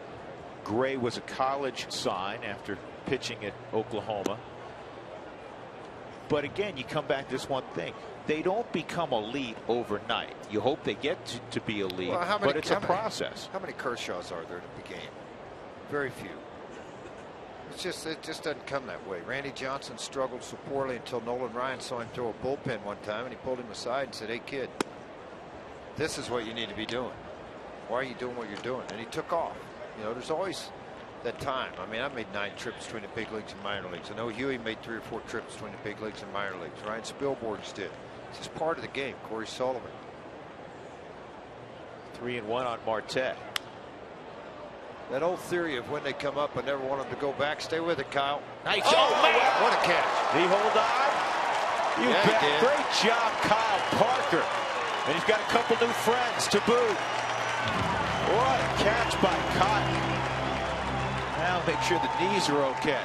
Yeah, you got to fix the pants. Got to look right. He's fine. Yeah, he's he was pointing to Nolan. He said, yeah, "I learned this from you." How nice is that? Hey, buddy. How about a little face plant? Thanks for letting me land. Holy cow, what a catch. Man, oh man. And watch, you got the padding there, but look, the cement right, obviously, next to the come padding. on. He's hitting linebackers. That was nothing. No, linebackers have hit him. He was quarterback. Yeah, well, he ran into him a few times. That is one heck of a play.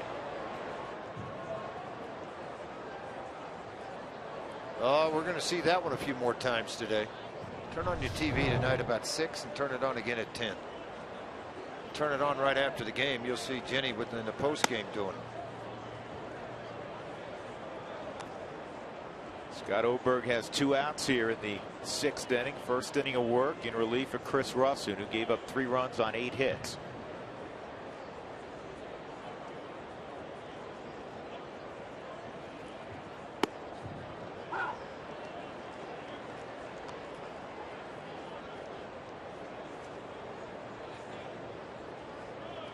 Oberg, 37th game for him to pitch in this year. 35th, 34 2/3 now. Innings thrown. You know, Spilly and I were talking about this today. When a young kid comes to the big leagues, if you're a hitter, all right, now what?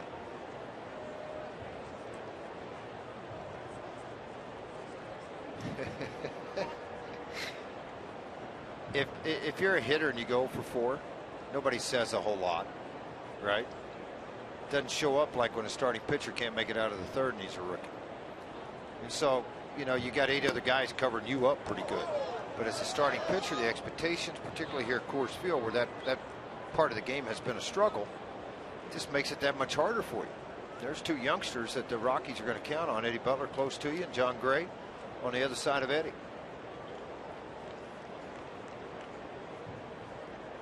I kid Eddie all the time. You know what I call him? Justin Bieber. What do you think? Sure. With the hairdo. They're young, man. He had that long hair in spring training. It was all curly and everything. Had it pulled down in front.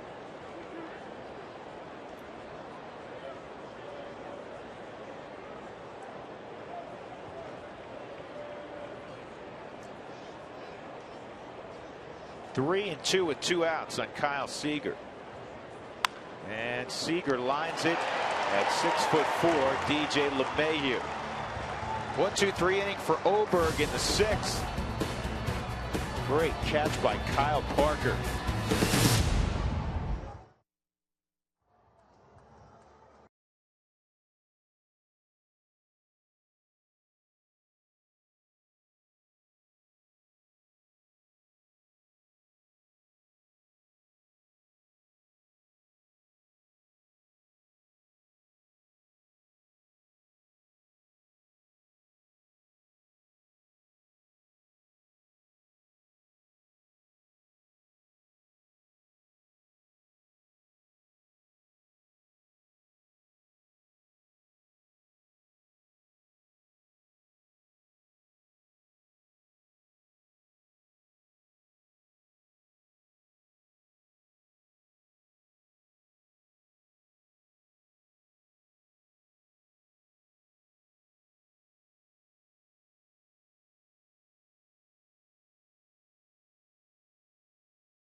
#1 volume Lexus dealer. The 4th inning was problematic for Chris Russin.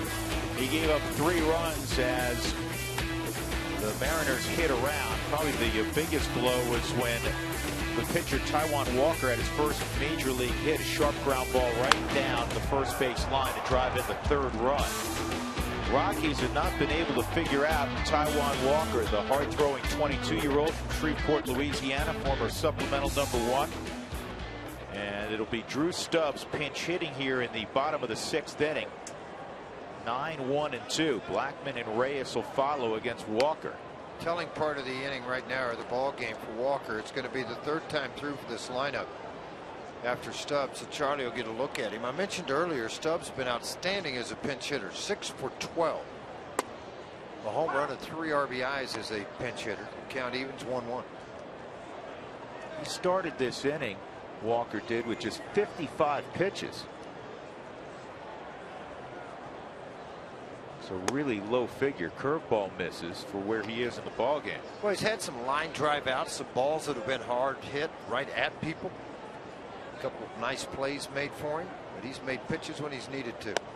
There's one right there. If you look here in the 6th inning, pitch number, as Drew just mentioned, 94-mile-an-hour fastball on pitch number 59. And Drew hits a high pop-up to shallow right. Cruz still galloping. I don't think he's going to get there. And Drew's going to end up at second base.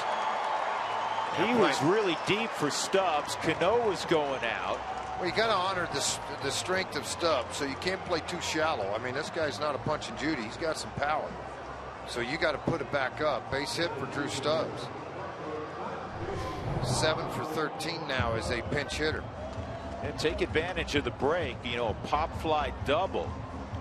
Yeah, he's looking, and he could tell that these guys were going to have some trouble out of the reach of Cano on your Subaru Supermo. It's got to start somewhere. Good place for it to start right there. Now you're in the top of the order.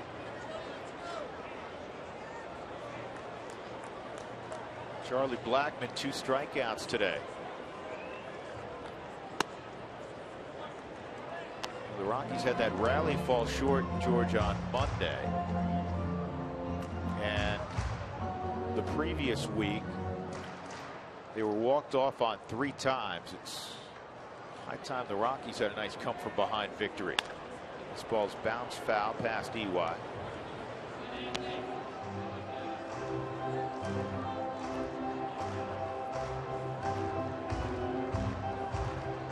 Fast friends. I told you that Cargo and Felix Hernandez, longtime buddies growing up, playing baseball against one another in Venezuela. Just hanging out, huh? I don't think that's the same guys. No, I mean, you know, might be, but I don't think so.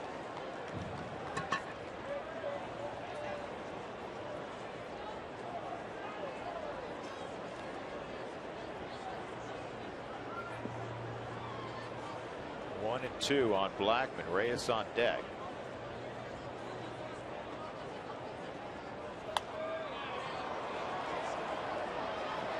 Seager's not going to have to play.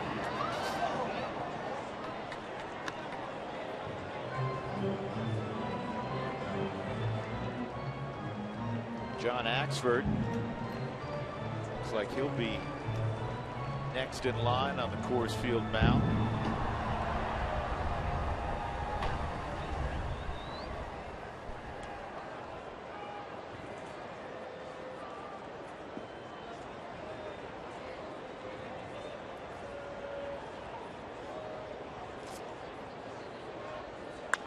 This is blooped to left, but not blooped enough as Gutierrez comes on to make the catch. One out. Here comes Jose Reyes. Yeah, what a neat time this was at the ballpark. Some of the young kids that are affected by cancer as youth cancer baseball.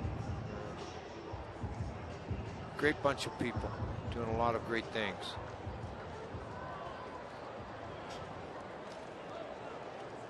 Reyes, a ground ball to short and a fly ball to center field.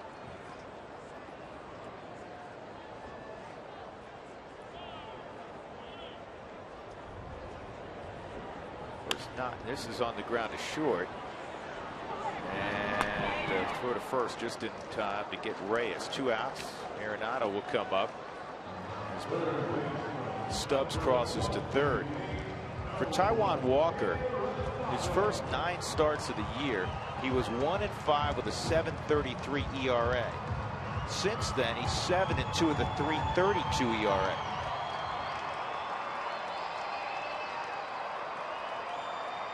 One of the biggest differences is he is not walking guys anymore. Nolan takes ball 1. He's walked only 1 this afternoon.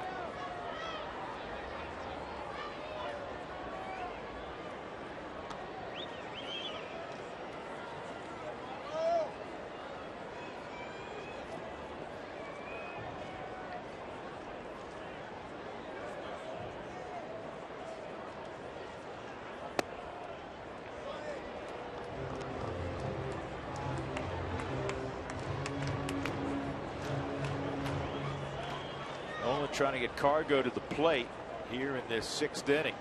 Rockies down 3-0.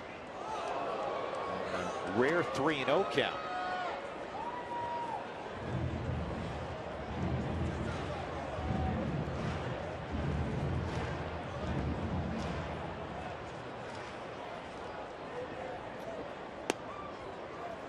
Ball 4.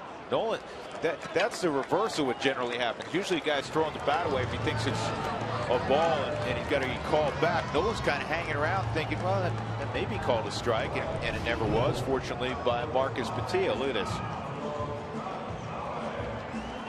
Everybody thought it was. So now Cargo's at the plate representing the tying run. Cargo 1 for 2, a double to left center in the 2nd inning. And a sharp ground ball to second.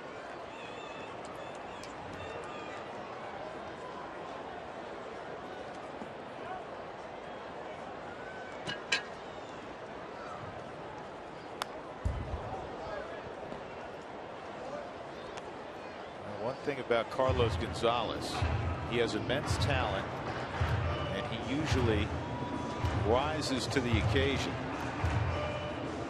So many of his home runs historically have come when the Rockies are down or even. Last 23 games, he's hitting .402. And this ball driven high and deep right center field. Did he get it? You bet! Off the back wall of the bullpen. And the Rockies are all even with one swing of the bat from Little Pony.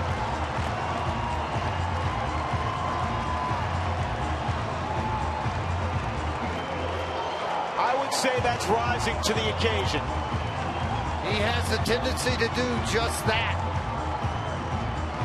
Come on, fellas, climb on, enjoy the ride.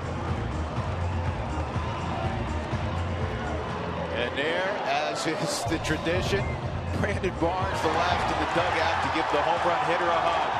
And everybody knew it in the ballpark, and he got it. Right center field, the back wall of their bullpen. Fourth hit given up by Walker, and it's a big one. Here's DJ. Whole new afternoon. Cargo with his 22nd, 56 ribbies now for the Rockies right fielder.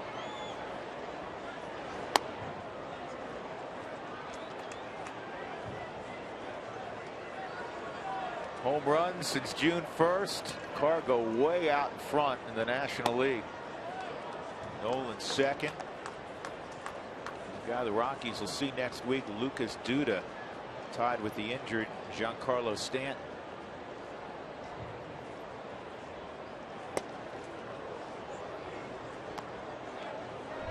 George, he hits him as hard as anybody in the game. Line drive, got about 35, 40 feet in the air, and then it was off to the races. That was fun, as always. Not intentional, just got away. Not going to go to the 3-2 count.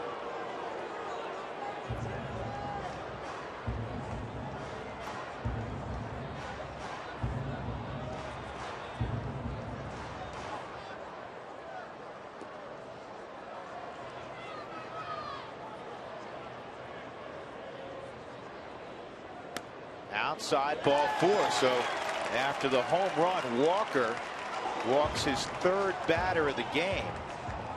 And Ben Paulson coming up. Ben has one of the Rockies' 4 hits.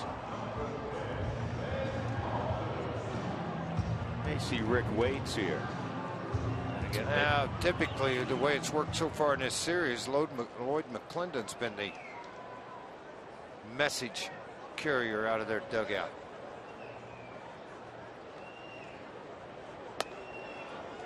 Yeah, really starting to work under a lot of pitches. Keeps looking over in the dugout. Rick Waits will go out to the mound and have a visit.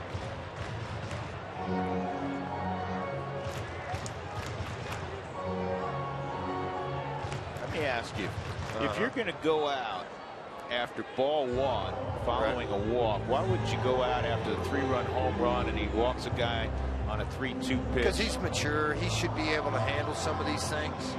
And then all of a sudden you see the curveball fly out and you see him looking at the dugout and he's looking ready to go. All right, let's go back out. I'm going to get him focused. We'll get him wrapped back up again. Get him where he needs to be. That's part of it. Yeah. Kids needs to grow up a little bit. Walk out there and say, hey, you're not going anywhere. It's 3-3 game. You're not losing. So sometimes it's hard to get guys to understand that, particularly young kids. I mean, kids 4 years removed from high school. Cargo, a 3-run home run to tie it here in the bottom of the 6th. And Ben Paulson, good eye. It's 2-0. So Benny in a hitter's count. There's 2 outs. LeMahieu at first. Send him? Well, I don't think so. I think I'm going to let him throw because Zeno can throw a little bit. Zunino can. And I mean, I'm just not going to put him in that spot and have him get tossed out in a 2-0 count.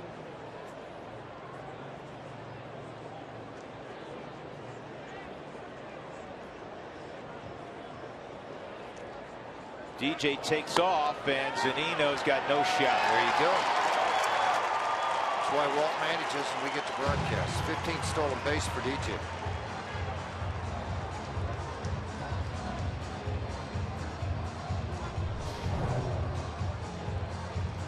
Never even gave it a peek over there at all.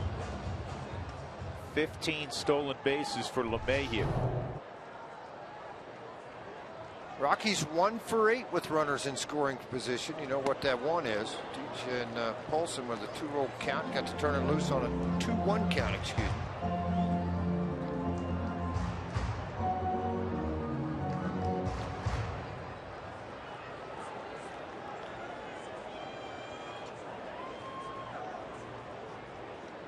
2-2 on Paulson.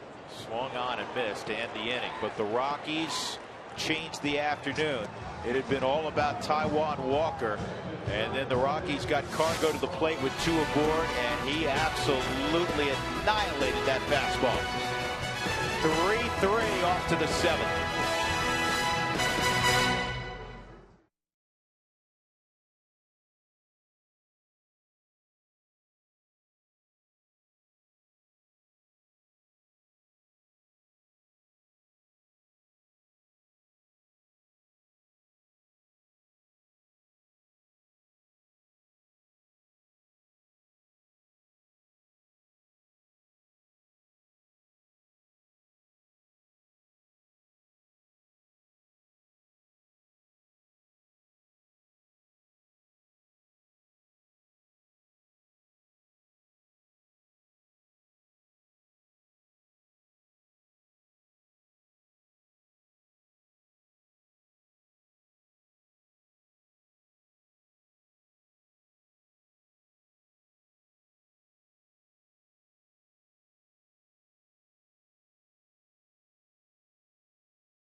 Let's check our Data Strong fan photo brought to you by T-Mobile. We solicit pictures like this every day, and this is a beautiful one sent in by Chris Ruiz.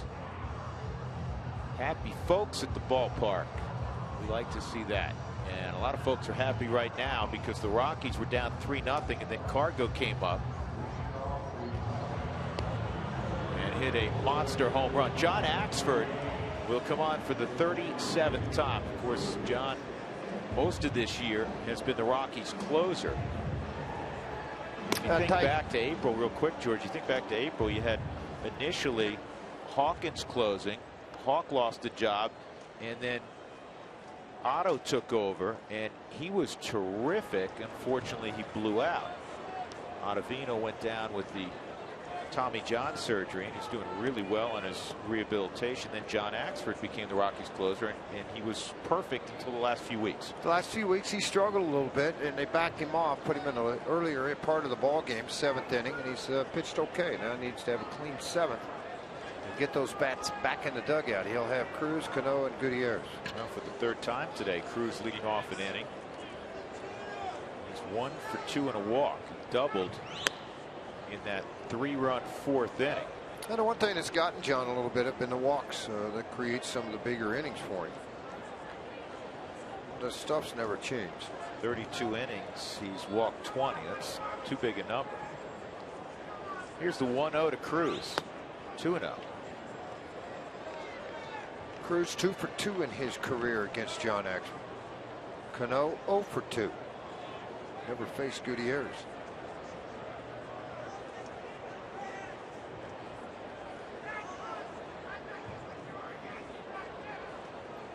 On Cruz.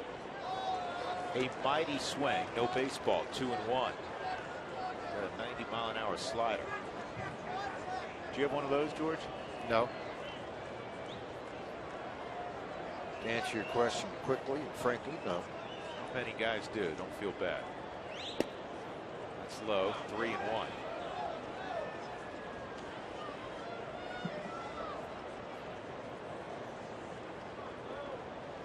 Russin off the hook. Chris went 5 innings, 3 runs on 8 hits, walked 3, struck out 3. This ball's pulled through the left side, a base hit. Let's look one more time at Carlos Gonzalez's home run. Really wasn't that bad a pitch. No, and it traveled 468 feet.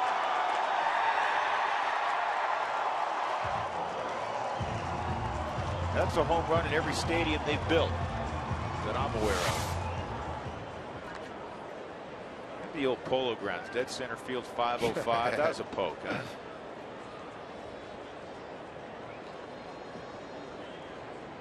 Robbie Cano with Cruz at first. Yeah, you can see what Cano was thinking about. Nolan Arenado is the only guy on the left side. He's playing basically a traditional shortstop spot. So if Cano lays down a bunt, it's going to be first and second. If he just gets it anywhere on the grass to the left side, that's one of the things that you give up with these shifts. Yeah, but the one thing you do that, hey, he's getting one base. He's not leaving the yard. He's not hitting a double. You want to take one, take one. Oh, that's come foul. on. No, that's foul. I know, but he's trying to think. His swing. I saw it inside out. I'll just take it down the left side. Your defense in the outfield stays the same. Try to keep as straight up as you can with it. With the infield, that's what you run into.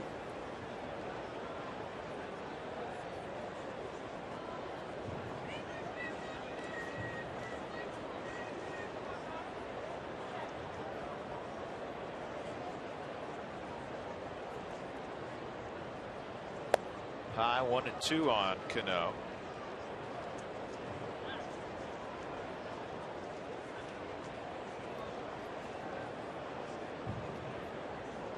Robbie with the Yankees played in the postseason 7 times.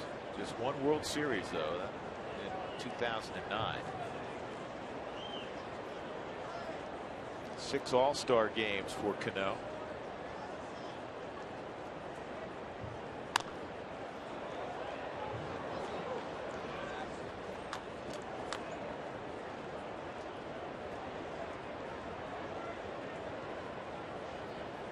Robbie came into the year career .310 hitter.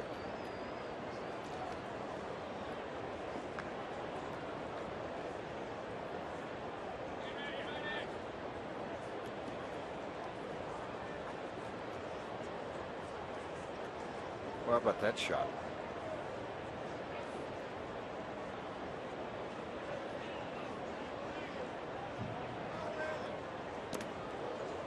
Way inside, 2-2. Cruz at first, a leadoff single. 3-3 game, top of 7. The Rockies have been out hit 9-4. Franklin Gutierrez is on deck.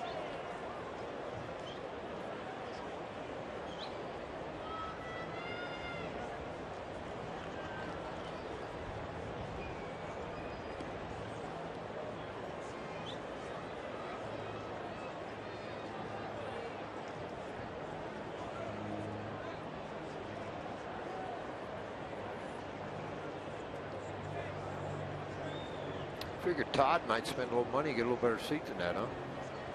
That's not Todd, folks.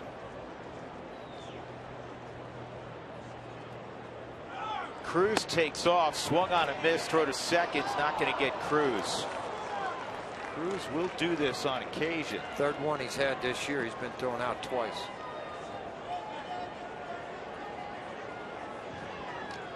Yeah, concentrating on trying to throw strikes so much that you do get caught up with it a little bit. You do get Cano, but you got a runner scoring position now, and then some thunder coming up.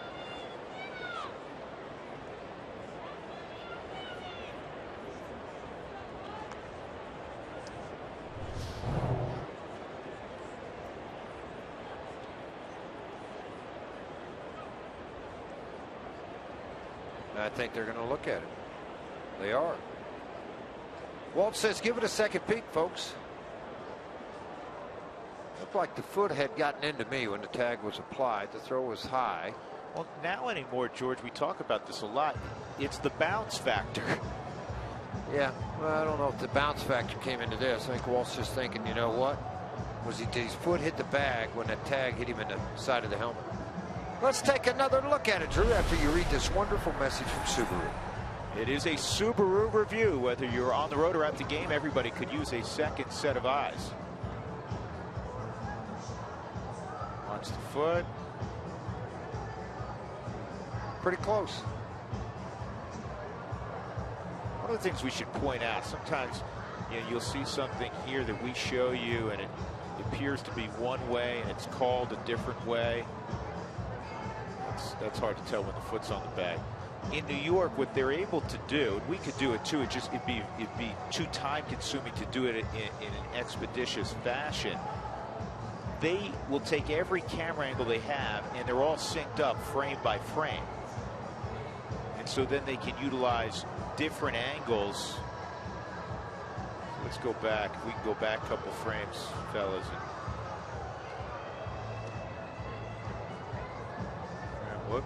Go forward, forward, forward. Ooh, I don't know, man. I think he may be out. What I was thinking about. I thought maybe he was out too. I don't think the heel, the toe was up in the air. I don't think the heel got it when the tag was applied. Of course, we're looking on an 18-inch screen. What do you got down in the truck? What do you got, Tavis? Tavis is producing today.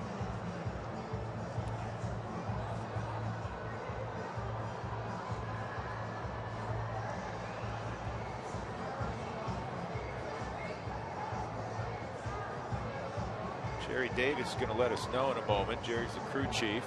It was his call, actually, as well.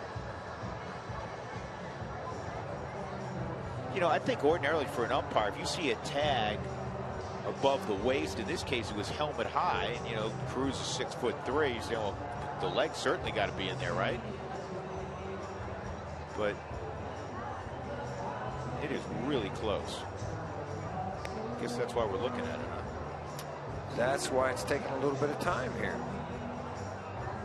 We'll know now. Well, I guess they couldn't determine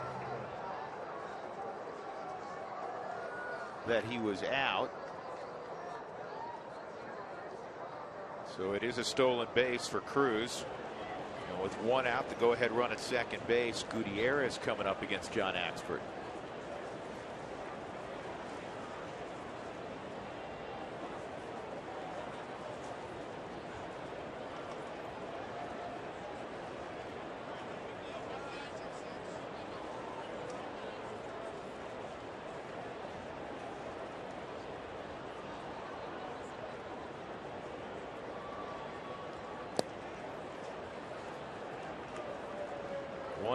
Breaking ball again.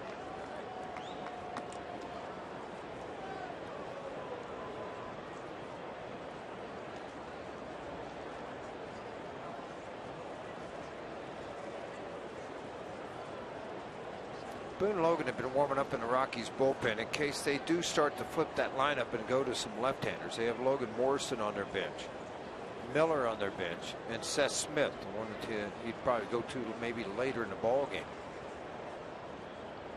1-0. This ball's driven to left center field, and this one is gone.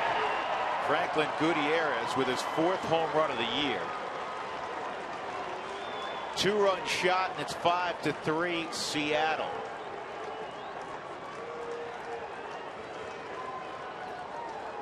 He got a pitch center cut, and he didn't miss it. The guy's got a ton of power, and very good outfielder, defensive outfielder. Comes up with a big base hit here on a ball that fade back to the middle of the plate where you didn't want it. Watch the hand and the glove of Michael McHenry start to swipe this ball down and away. And unfortunately, this is a beautiful shot. I just wish it was a Rockies home run you're looking at. Austin Jackson at the plate.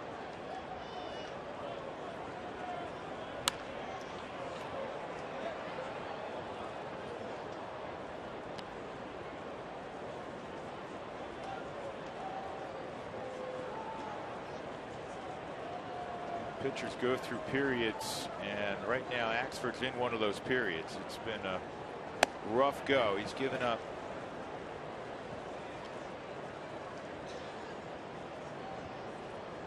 runs in 5 out of 7 now. And a base hit to center field for Jackson. Well, the first 10,000 fans through the gates on Saturday, August the 22nd, you're going to receive a Carlos Gonzalez Star Wars bobblehead. We got one of those in here, Dougie? Dougie, you got that yet? No? Okay. Get your tickets to this ball game. First, it's the Mets today. He brought us some. We got the. Oh, there it is. Look at that. That's pretty cool looking. I'm gonna have to get one of those. Oh, did you see that? Huh? Did you see the little wand thing go away? I did. Trumbo at the plate.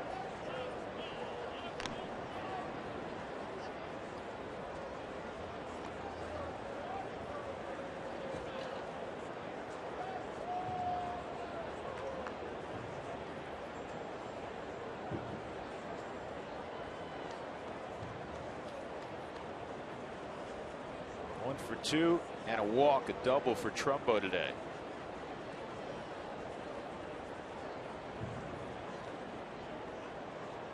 Pitch out, Austin Jackson not going.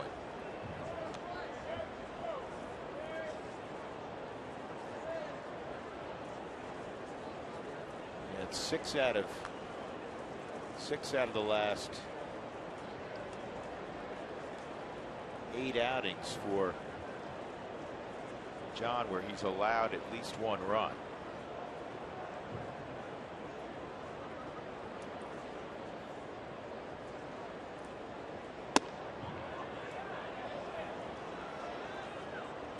Yeah, the stuff's still there. That's why we so frequently talk about location, location, location. It's not like, 96, 97's become 90, 91. He's still throwing just as hard, except his misses have found barrels of late. Your reliever goes through it. It's hard when you pitch late in games. Jackson is going there, and it's fouled off by Trumbo. 2-1. Trumbo disappointed with the effort there. He thought he got a pitch to hit. He's 0 for 1 in his career against Axford.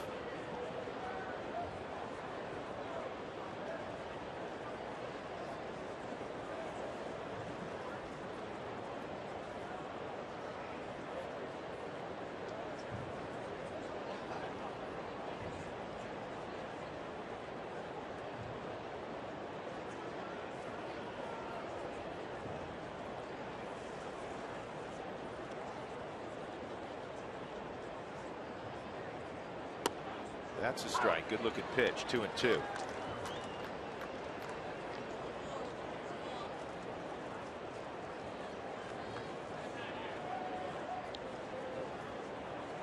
Michael Guipe, who pitched in yesterday's game, his first day back in the big leagues, is up for Seattle. 5 runs, 11 hits, no errors for Seattle. 3 runs, just 4 hits for the Rockies. They've not committed an error.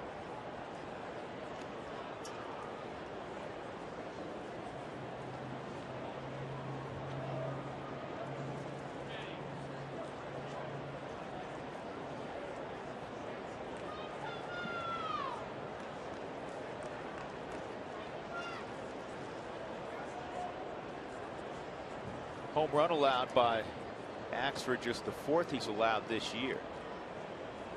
He didn't allow his first home run of the season until June.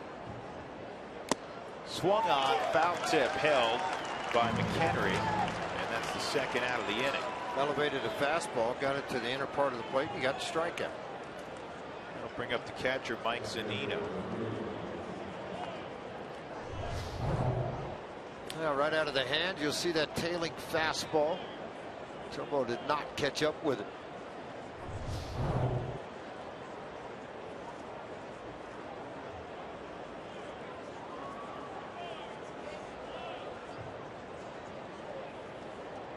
Zunino takes strike 1. He's the only player not to have reached in this game for Seattle. Taijuan Walker had his first career base hit, a double in the 4th inning to drive in a run. You can tell Marte hasn't produced a hit, but he walked in the 4th inning. Everyone else in the lineup has at least 1 hit. 1-1 on Zunino.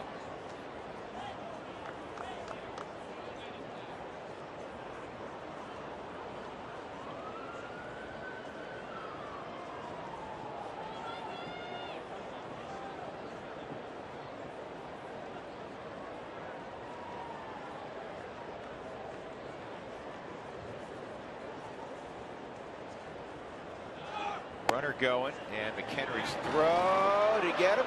That's a similar type of play where the tag's on the helmet. DJ kind of looking at the dugout right now. Walt standing on the top step.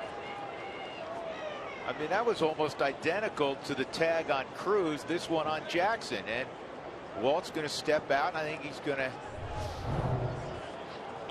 go and visit with Jerry Davis. Remember, it's 7th inning or beyond. He's out. He's definitely out. Come on, he's out, Jerry.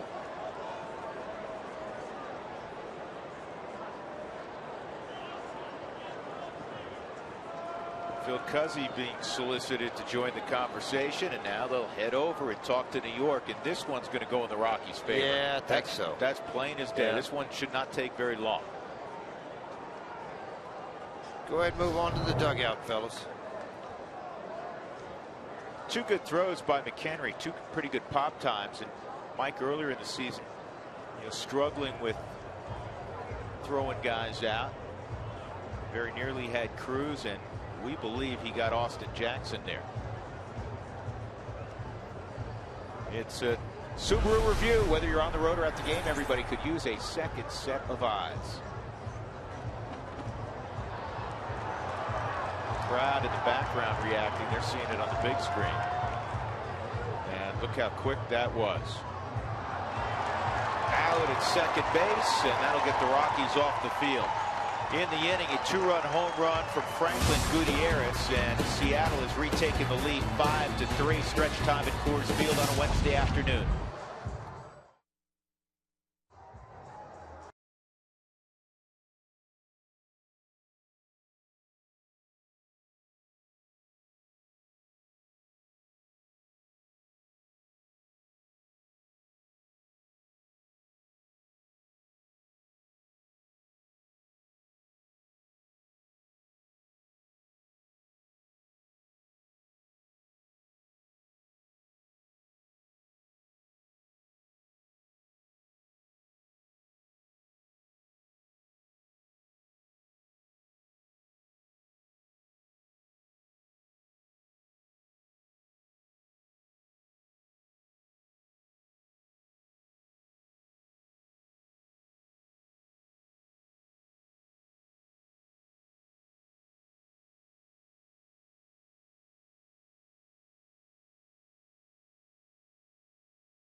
Pretty sunny day in downtown Denver. The Rockies got even on a Carlos Gonzalez 3-run home run in the bottom of the 6th. They trail again 5-3. They've lost the first 2 games of this 3-game set against the Mariners. Taijuan Walker remains in the ballgame. Kyle Parker takes strike 1. 7, 8, 9 in the 7th for Colorado.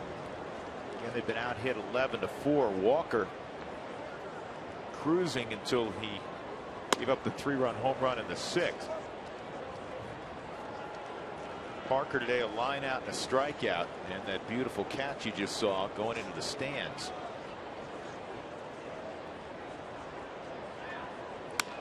And this is in the air, left center field, and coming quickly is Gutierrez. Franklin has a lot of time in center field in his career. One out, Michael McHenry will come up. A reminder, the day after every Rockies victory, get 50% off your online order at Papa John's. The promo code is ROCKSWIN at papajohns.com.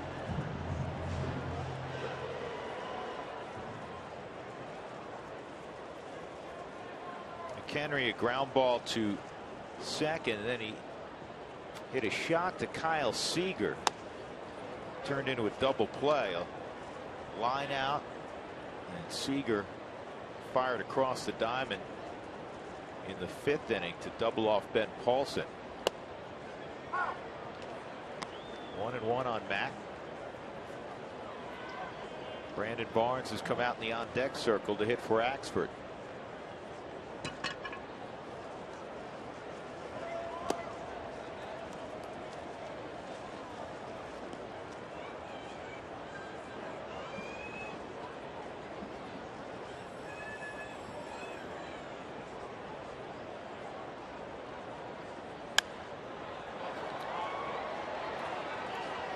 Seager, gotta wait for it. 2 outs.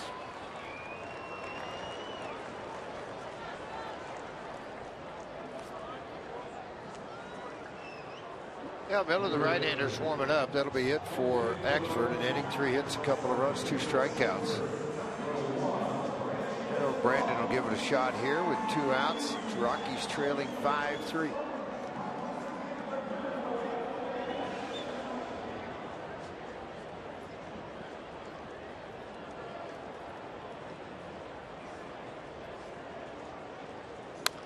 Brandon fouls that one off, slices it into the crowd.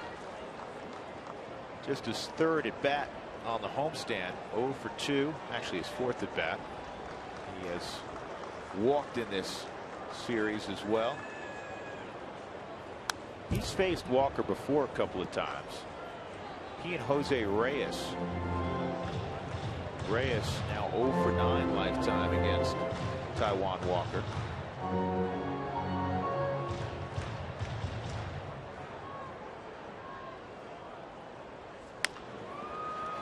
0-2 bouncer to short. Marte very aggressive, comes and gets it, and it's a 1-2-3 7th inning for Walker. To the 8th we go. Seattle 5, Colorado 3.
Nice fans in the stands, and I'm sitting next to Dawn Hoover. Dawn, I want you to tell everybody what number game in a row this is that you've attended at Coors Field.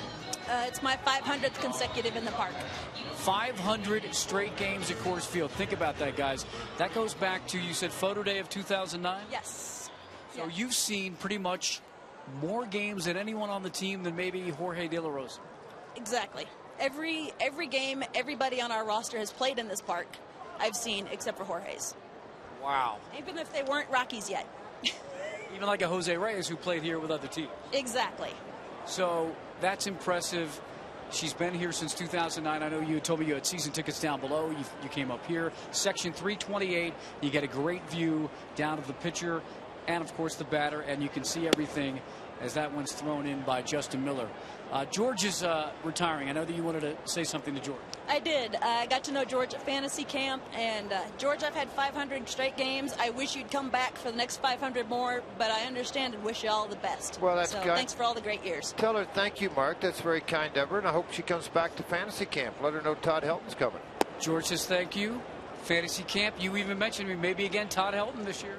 Not this year, but maybe the one after. She did say that to me. She said maybe she'd go back. Well, I'd go back, possibly. Even though I'm retiring, I'm still going to be the commissioner of fantasy camp. So George will be the commissioner. will. Continue. Yeah, and I will be. Perfect. Hold on. Get him to let me pitch more. Yeah, let me jump in here real quick. Go ahead. Dawn, how much money did Frazier fine you last year? Hey, we got because ball. I can get it for you if you want. Mark Asker. He's chasing a ball down up there. Hold on. It came right here. That's Gavin, our utility. Dawn, how much did you get fined by Frazier? Did you get fined in the Kangaroo Court? I did not get fined. My coaches got fined for not playing anymore. There you go. So I don't have a tally for you, Drew. Well, George, let me tell you what. Goodman got fined. Fine. Goodman got fined enough for her. She just said Drew got fined frequently. He did. That's a shock. Right. With George in control. Hey, Dawn, congratulations. Yeah, it's that's great. neat. You are a Rockies fan through and through. You can see more about her on Rockies Weekly coming up Sunday after the game. Thank you. Enjoy the rest of the game. Thank you so much, Mark. Will do. All right, Guys. Mark. Great to see Dawn. You talk about Dawn's a gamer. Well, neat part about it, coming to fantasy camp, getting around to be some of the players, the staff, the people, Jason Fleming, his crew, Katie Shepard, all those guys that work there at the camp and do all the hard work that they do. I mean, it is work for everybody on the staff. Get there at 6 in the morning, go home about 7:30, 8 o'clock at night every day. But it is a lot of fun. If you haven't signed up for fantasy camp, do that. Give Beverly Coleman a call. She kind of ramrods everything for everybody. Does a wonderful job. And give her a phone call. Get signed up. Todd will be there this year, so it's going to be kind of a fun camp this year. Yeah, it's always a great time. Great crew. It's one of my favorite times of the year. Justin Miller, a 3-2 count on Mike Zunino. A quick glance at Justin's numbers. Second time he's been with the Rockies this year. Yeah, and I think he'll probably stick for a while. I mean, this is a good arm that has shown very good command of the fastball. Decent slider that he can get a swing and miss on. Doesn't walk people. I think that's been the impressive part of things. Hasn't been scared of Coors Field. Hasn't been scared anywhere he's pitched. 22 innings on Sunday. And Tuesday he was in the ball game for a little bit. 47 for the week.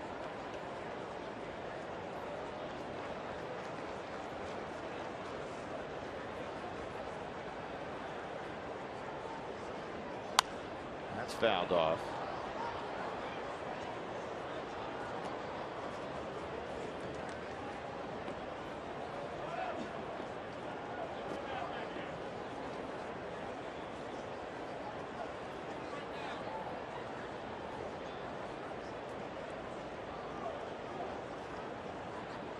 $30,196 in the ballpark on a beautiful Wednesday afternoon for baseball. It's 92 now at the ballpark. And that pitch is in the air to center field. Easy play for Charlie. First 10,000 through the gates on Saturday, August the 15th. You're going to receive a lunch bag courtesy of King Soopers. I know my grandkids love those. Get your tickets to the game versus the Padres, who will be in town.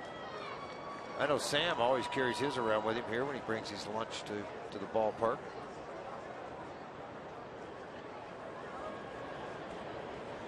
They're actually pretty cool.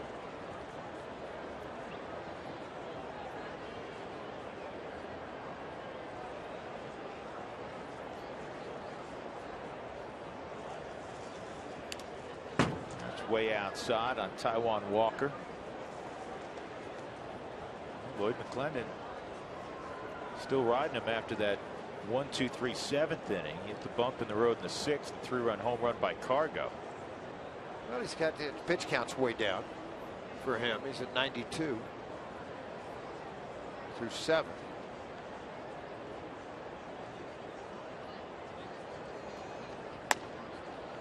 Been up to 102, 108.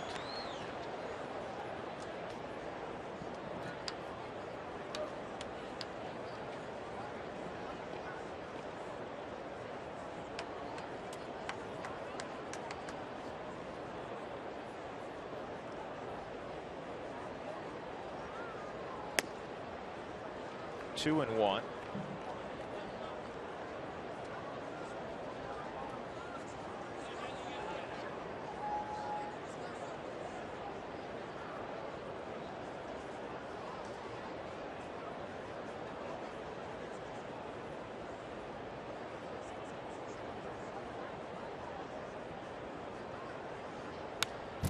Walker fouls that one off. 2-2.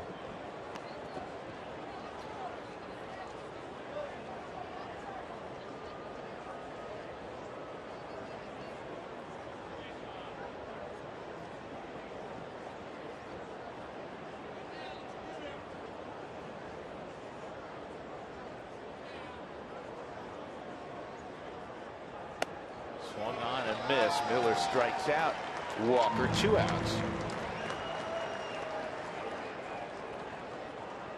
Well, look what we found. Dougie, that was pretty good there, buddy. I just waiting on Bambi to walk by. Going to say hi to him. I get a text from Jim Armstrong one day, and he goes, "Hey, what are you doing?" And I thought, what a better way to show him. Click, send it back to him. I remember when I received that picture, and you sent that out annually. It's about 32 degrees there right now, by the way. Yeah. I don't think Bambi's going to walk by. I think Bambi would turn, look at you, and head the other direction quickly. You're right. I know. But it's fun. It's fun time spent with the grandkids, and my sons and friends. I usually make a trek down to Brad Hopp's place in Headley, Texas, with he and Todd and Matt Belisle. Ketel Marte, the 21-year-old, one of the top prospects for the Mariners, getting his first start at shortstop, his natural position today. On Monday, he started in center field. Only had a few starts in center field in Tacoma this year. Switch hitter who can swing the bat. He can run. Looks really comfortable defensively. Won't be 22 till the offseason. He was asked after his nice debut if he's ready to take over for Robbie Cano. And he said, "Ooh, I don't know about that." Yeah, that ain't happening. It's a nice thought, but I don't think so. Not happening. Not for 8 more years anyway. 3-0 on Marte. Sure, I think you should grow a goatee. I've done that before. No, I mean grow one. Done in the offseason. Just let it grow.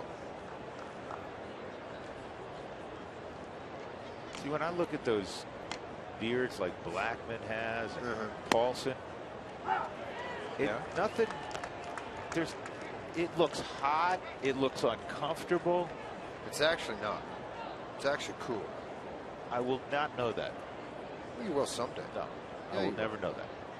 You might know that someday. I get antsy. I got to shave it off way before it reached that level. 3-1. Bring him up. 3-2. Dougie, you see how I got that earpiece in? He heard me ring him up. Bam, got him. I like it, Drew. Rockies in the 8th inning will have the top of the order, trailing 5-3.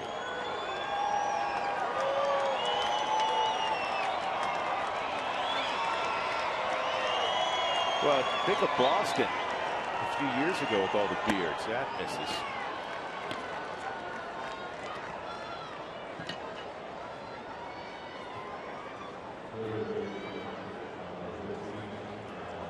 That's a good one also, huh? Which took longer to grow, the hair or the beard? Started at the same time. It's like the late Jerry Garcia.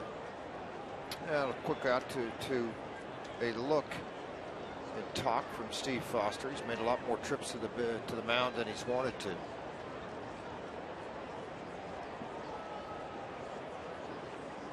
You got Seager coming up. Seager's 1 for 4.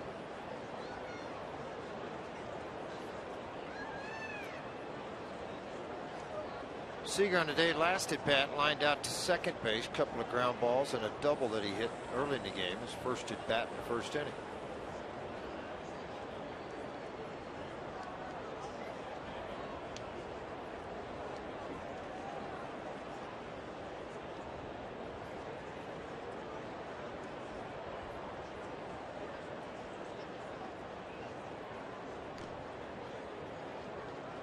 Marte, one of the things he brings to the ballpark is great speed. That's why Miller's concerned.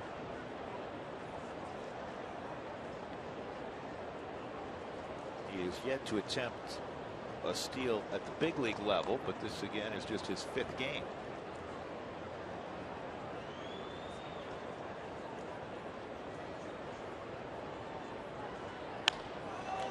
In the air to Cargo. In right, he's got it. That ends the inning.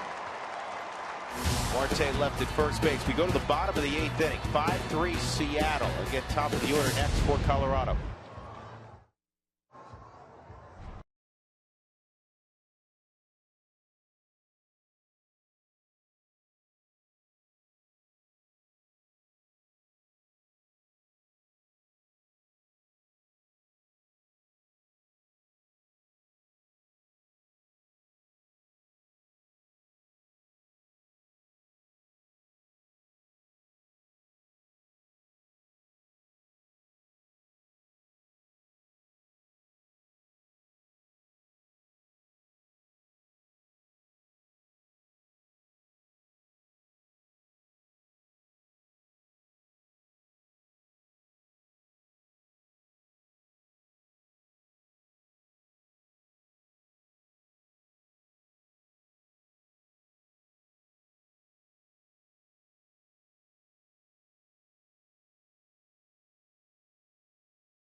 On Root Sports is brought to you by Southwest Airlines. Book your low fare now at southwest.com.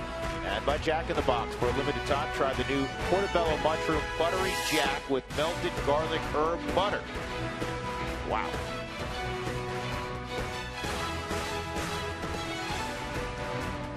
Week into the month of August. Logan Morrison defensively at first base. And Charlie Blackmon takes a strike from Taijuan Walker. That was pitch number 94, and it was at 94 miles an hour.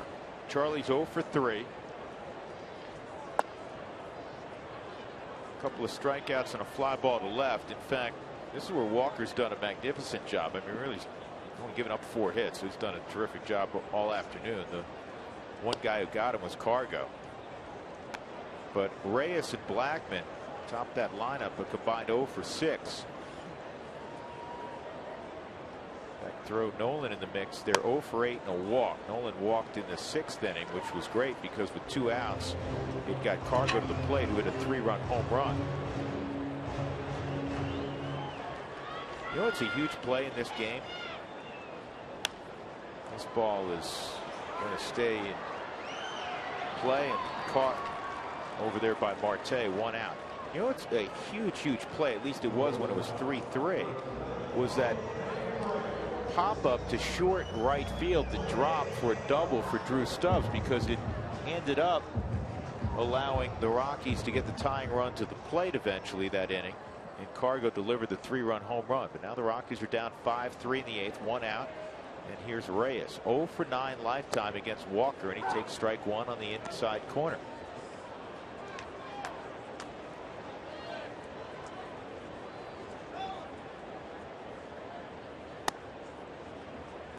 The the Rockies have only 4 hits against Walker. Cargo a double and a 3-run home run. The pop double by Stubbs. And then a single by Ben Paulson. And nice play there by Cano. Did he get him? Safe. Jose Reyes showing those good wheels. That's big because That's here huge. comes Nolan. That's He's right. a tying run. Look again. Very, very big. Cano's going to field the ball cleanly. It's snapping off balance throw, and it's not going to get there to beat him. That's really big.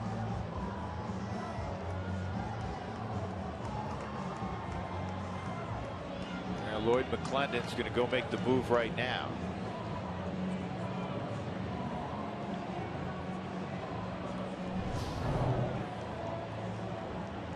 He's got double-barreled action. He may piecemeal this, George. He's got Rasmussen up again.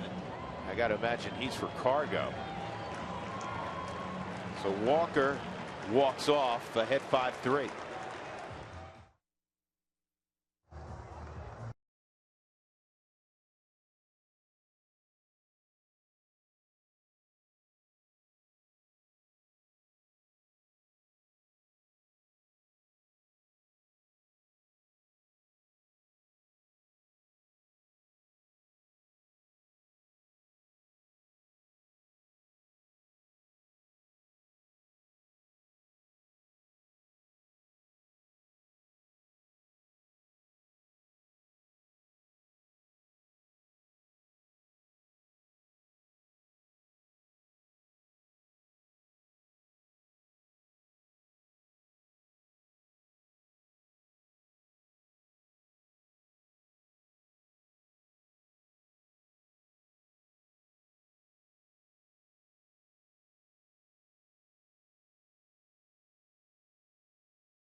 (5-3) Seattle leading. Taijuan Walker out of the game after 7 1/3, and he becomes a spectator. Who wants tacos? Fans follow @RootSports_RM on Twitter to receive alerts for the Rockies taco special when the Rockies do score 7 or more in a game.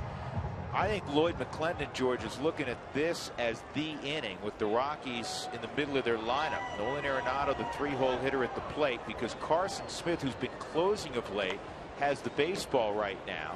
You have Cargo on deck, and remember, you also have Rodney, who's the former closer, who's been throwing the ball better, working in the 7th and 8th inning lately, and perhaps he's saving him for the 9th. Cargo is on deck. Rockies with 1 out, down by 2. Well, I think that's why he's got the left-hander going in the bullpen. If he's able to get Nolan, then you go to the lefty to face Cargo. Fouled off, and it's a 2-strike count on Arenado. Jose Reyes at first base.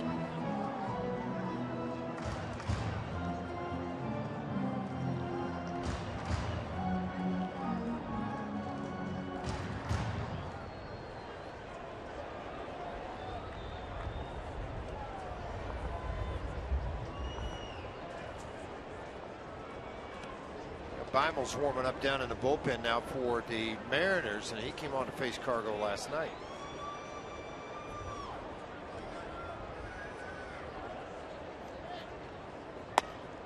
One and two.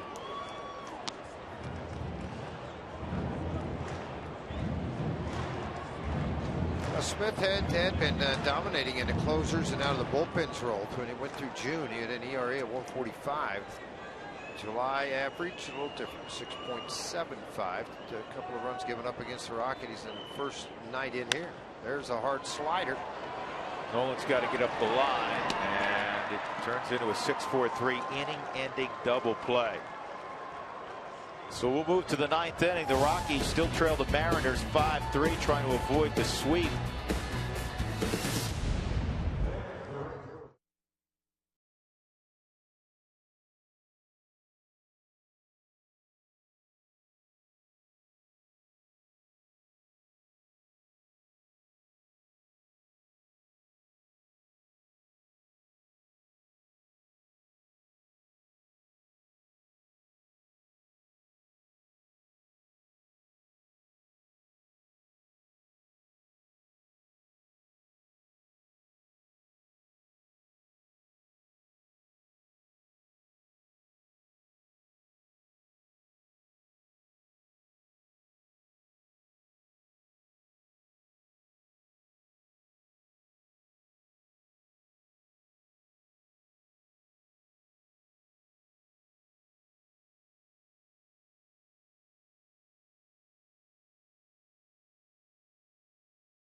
Oh, we are? Yes.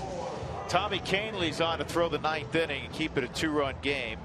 And he'll have Cruz, Cano, and Gutierrez in the ninth for Seattle. Again, it is a 5-3 ball game.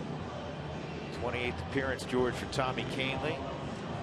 And he's been special. I mean, he's actually throwing the ball the best probably of anybody out of the bullpen, as consistent as anybody out of the bullpen. And the earned run average reflects that, 281. He hasn't won or lost a ball game yet. 25 2/3, 31 strikeouts. He will get the heart of this lineup. Cruz, Cano, and Gutierrez, the guys that have done the damage today. They've scored 4 runs of the 5, and they have driven in a lot of them. Austin Jackson will be a part of that also. He scored a run and a couple of base hits. Cruz is 2 for 3 in a walk, a double and a single. Scored 2 runs. He has a stolen base. He's got a 16-game hitting streak.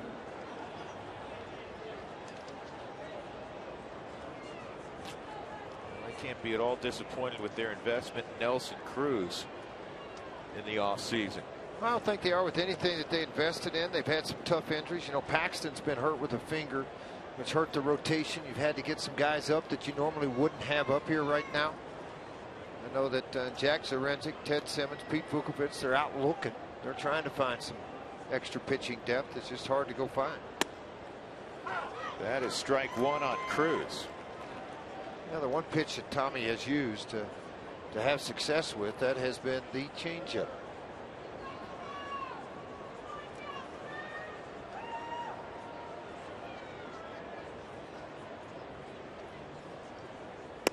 Boy, that was a dirty one right there. That thing dropped off the table. 0-2. Well, again, changeup, and then he gets that good rotation. And you know, when you teach a changeup, at least when I teach it, I try to give a guy a visual thing to work. He threw it, he got another one. And what I mean visually is I want to see the hand come right through the center of the catcher's body. And so when I look out, I'm going to reach out at his eyes. I'm going to get right between his chest and right through the center of his body, and I'm going to pull down. Do you teach pronating the hand so yes. you get the dive on it? Create 2, and that's kind of a 3-finger grip, and also change it where you turn the ball, turn your hand to the inside part of the baseball. I just think sometimes if you let your hand get flat on a ball, you're going to have a tendency for the pitch to flatten out on you. Robinson Cano fouls this off. Nice way to start the ninth, when you're down 2 to get the strike out of that guy. Well, you got to love the repertoire of Canely, and he's not afraid to not only double up but triple up on that changeup, which has got to be unnerving for a hitter at the plate because you can't sit on it. He throws 97, 98. Rodney is warming up. Beimel is warming up. So you think Beimel for Gonzalez, piecemeal it just like you talked about. That ball's pulled past a diving Ben Paulson, and it hits off that short wall, so it'll be a double for Cano. His second hit of the ball game. I'll bring up Franklin Gutierrez.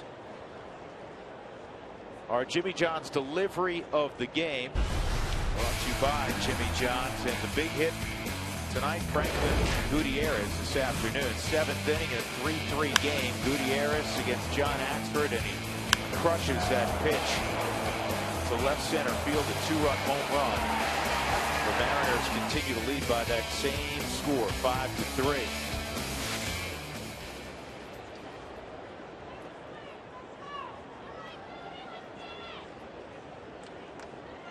Gutierrez had the big 2-run single off the bench yesterday in the 6th inning. So just a handful of at bats. He's driven in 4 large runs in this series.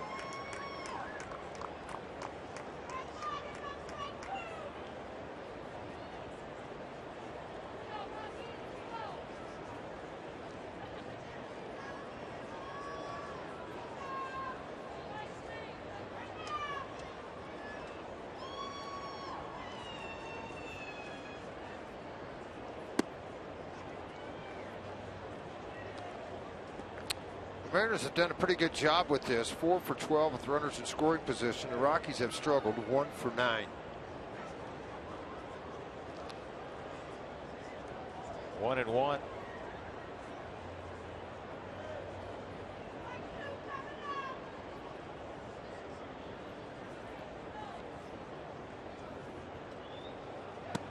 Way inside off McHenry's glove, but no advancement by Cano.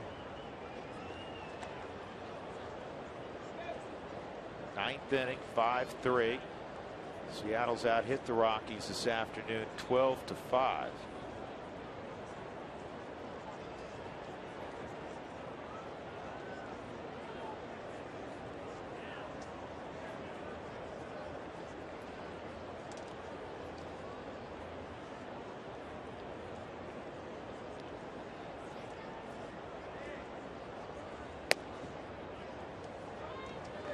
And 1.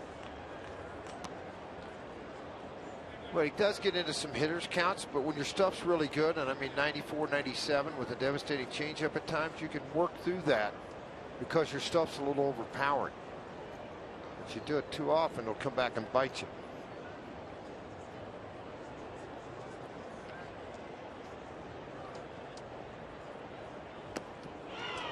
Got a chase swing there. It's 3-2. Changeup. 87-mile-an-hour changeup. See, the average fastball runs 89, 91. So, you're sitting there throwing that, and all of a sudden you throw the 87. That's only a couple of ticks below the average. You're going to make an offering on.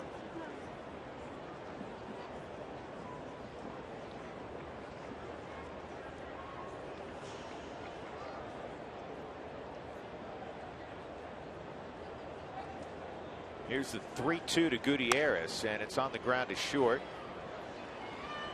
Reyes holds Cano, and there are 2 outs with Austin Jackson approaching.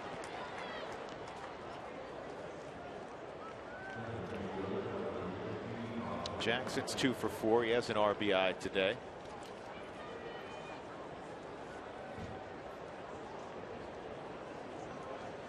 Walker ends up going 7 1/3. He's on the plus side. 3 runs, 5 hits. He walked 3, struck out 5. Our first opportunity to watch him in person, George. Pretty impressive young kid. Yeah, it's very impressed with his fastball. Went to the curveball when he needed it.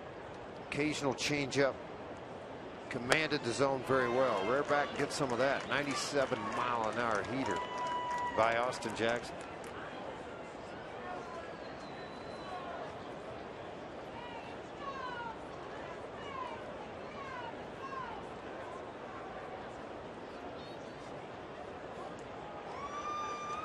One on Jackson. That's a good looking pitch also. At 96, it's 0-2. Again, the Rockies, the bottom of the ninth. We'll have Cargo, LeMahieu, and Paulson. Kyle Parker after that.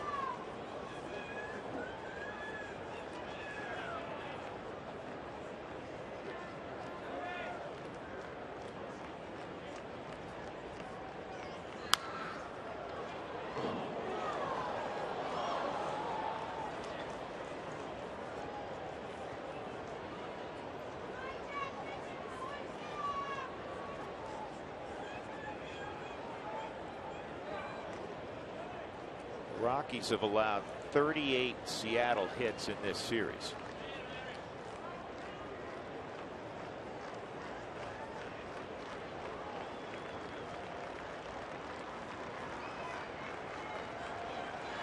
Oh, 2, and he got it. So Canley strikes out Jackson. 2 strikeouts in the inning. Cano left at second. Leading it off, Carlos Gonzalez. He hit a 3-run home run earlier. The Rockies trailing by 2 as we go to the bottom of the ninth at Coors Field.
Field.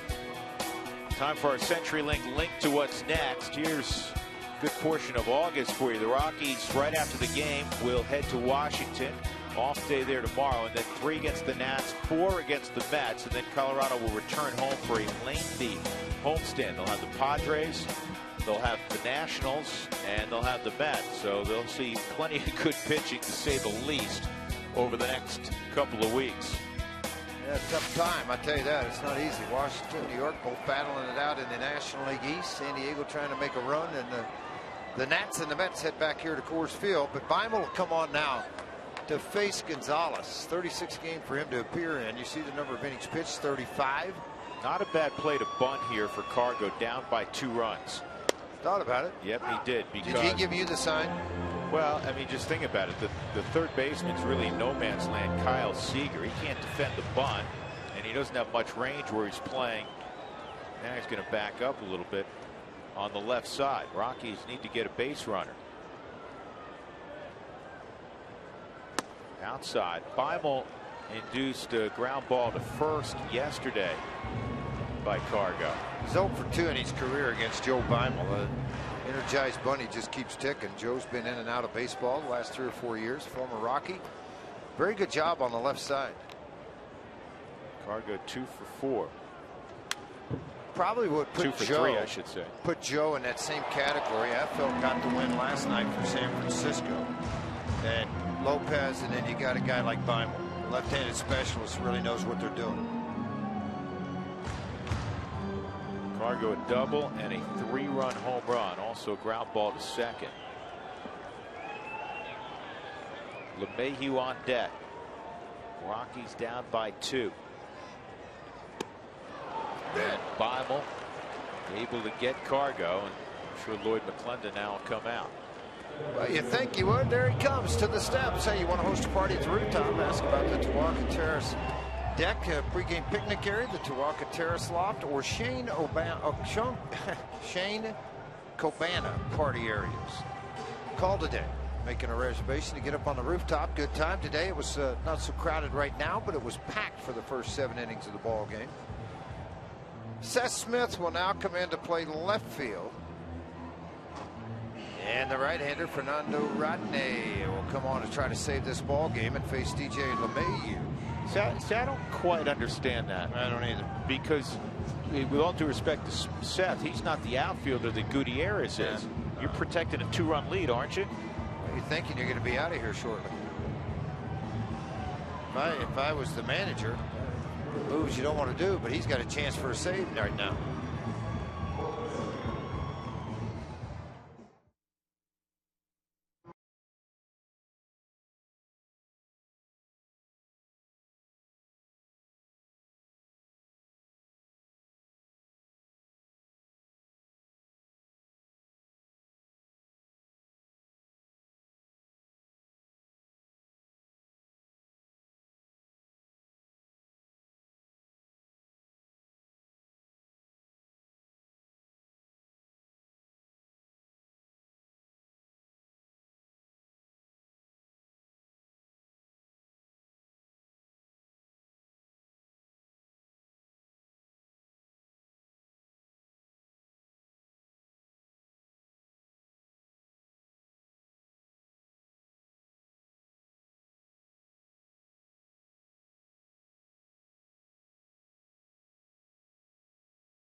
Bottom of the 9th, Fernando Rodney takes over for Seattle, and Seth Smith, as we mentioned a moment ago, takes over for Franklin Gutierrez in left field.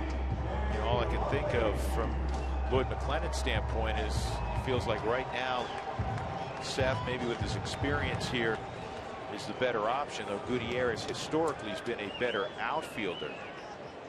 It's been a while since Rodney's had this chance. He's going out to save first save since July 5th. 16 of 21 in save opportunities. Still has the ability to strike some people out. You see that 38 strikeouts, but he's walked a few people. Last night he came in a ball game, threw the ball extremely well, and that had a couple of strikeouts to finish up a game that was out of hand. This game's not out of hand by any means. 1-0 on DJ. DJ's never faced him in a ball game. 2-0.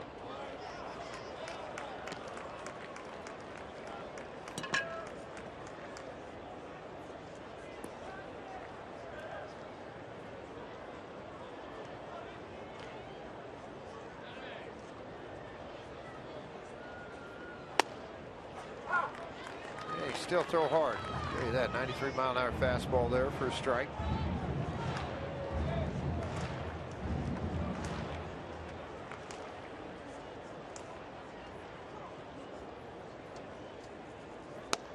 Three and one. Power on deck in Ben Paulson.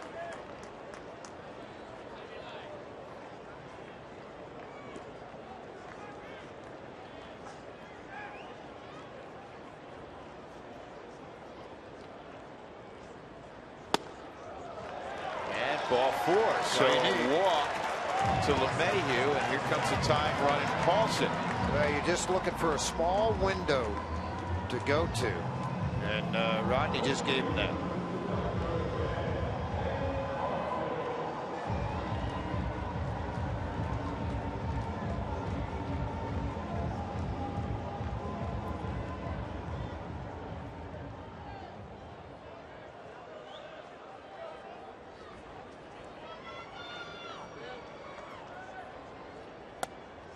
Ball 1 on Paulson.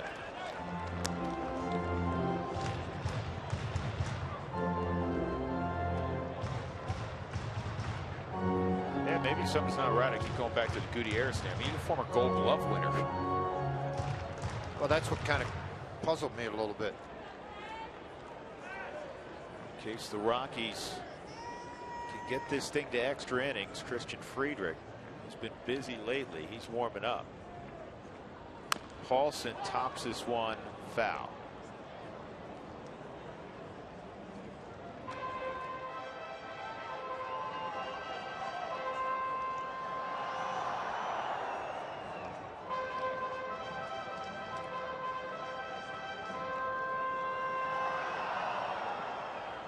Paulson is 0 for 1 in his brief big league career against Rodney. Ben's got 11 ribbies his last 10 ball games. 1 for 3 today. You got Paulson at the plate who can go deep. And on deck, Kyle Parker, who has only 1 career home run, more than 90 at the minor league level, the former #1 pick.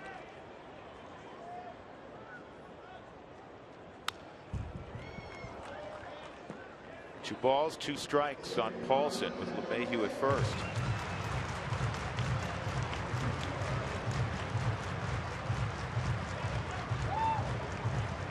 Rockies have been limited to the 3 runs. Came on 1 swing from Carlos Gonzalez earlier. 5 hits in all. This ball driven to the gap in left center field. Run, baby, run. LeMahieu gets a green light from Stu Cole. And there will not be a throw. It's a 1-run game. Once again, Ben Paulson coming through late.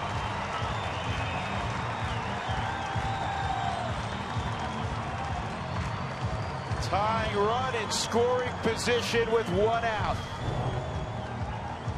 Boy, that's a nasty pitch from Rodney. And how about that job of hitting by Ben Paulson as he drove it out into left field for the base hit, 34th RBI. And I tell you what, Stu Cole's like, let's go. You got gap, you got time, and you got some speed to get there, and he does. In a 5-4 ball game, still just 1 out in the game. Here's Kyle Parker. Parker loops one to right. That's going to drop. And here comes the tying run. No throw as Cruz had trouble picking it up. We're all even in the 9th. Now Rodney got a chance, his first since July, to get the save in this ball game and close it out. And the Rockies have been able to tie this ball game up. How about the big hits for Kyle Parker as he picked up his 2nd RBI and to tie this ball game up to right field. He's going to fight off a running fastball on the hands and dump it into right field. Cruz could not hang on to the baseball when it hit off of the grass, hit right off the end of the glove. He stumbled, the throw coming back in. A soft toss as the run crossed the plate. So Fernando Rodney, who lost the closer's job, is now in a pickle. They pitch out, and it's 1-0 on McHenry. Parker's not exactly a burner at first, but he's an athlete. Again, former Clemson quarterback. He's got functional speed.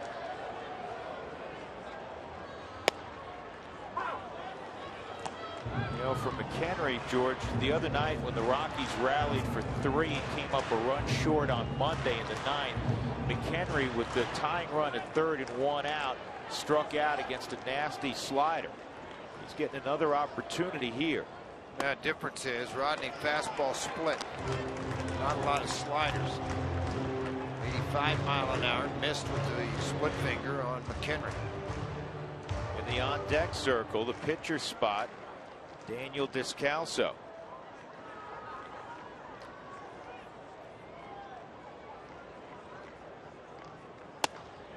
And that misses. It's 3-1 on a very patient Mike McHenry.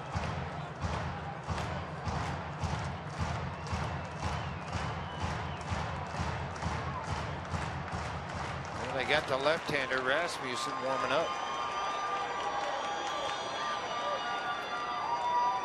McHenry hits a high fly ball. Come on. To deep left center, but he just got under it a smidgen, and that's the second out. Now Daniel Descalso will get the opportunity to take on Rodney unless Lloyd McClendon wants to make a change. His pitcher is due up third in the next inning. He may feel comfortable here letting Descalso face him. They never met each other before.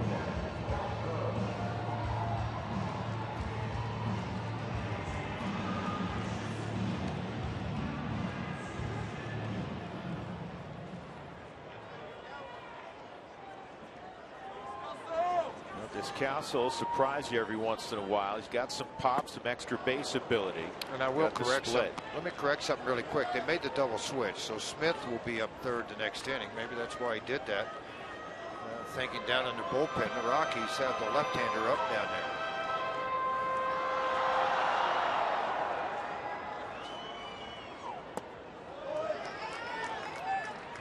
there. Friedrich, the left-hander, up.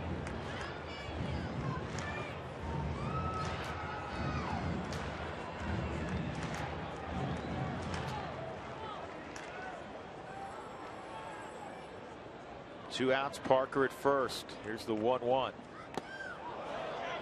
Descalso held up. Guaipe is up again on the right side along with Rasmussen.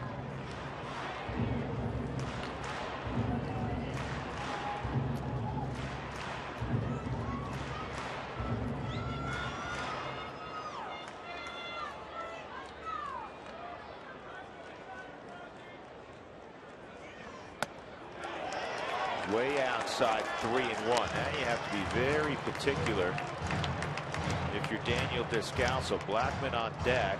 A walk would force the go-ahead run, the winning run to second base.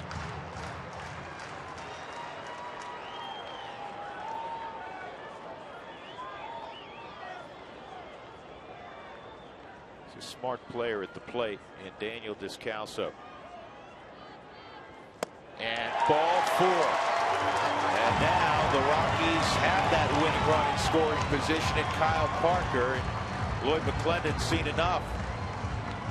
He went to Fernando Rodney again, and Rodney allowed 4 of the 5 hitters he faced to reach. 2 hits, 2 walks.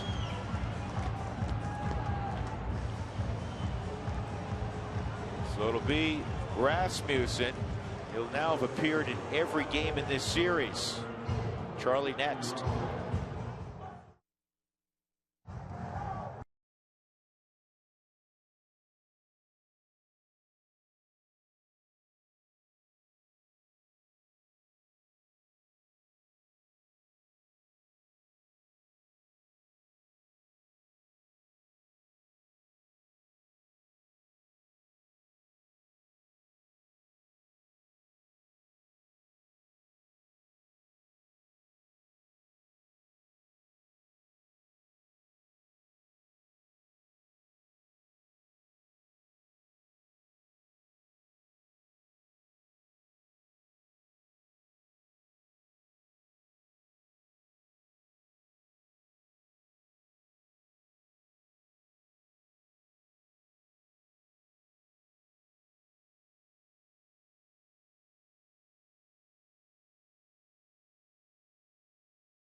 They've caught the Mariners, and Charlie Blackmon's going to face Rob Rasmussen, who just came from Toronto, and Lloyd McClendon has used him every day in this series. Charlie, winning run at second base. Charlie 0 for 1 against him. This 4th game for him to appear in. He's got his first win last night. 2 in the 3rd innings. 3 strikeouts. He doesn't walk people. Fastball 90-93. Pretty good slider. A rare 0 for today so far for Charlie. He can turn that around right here. 0 for 4.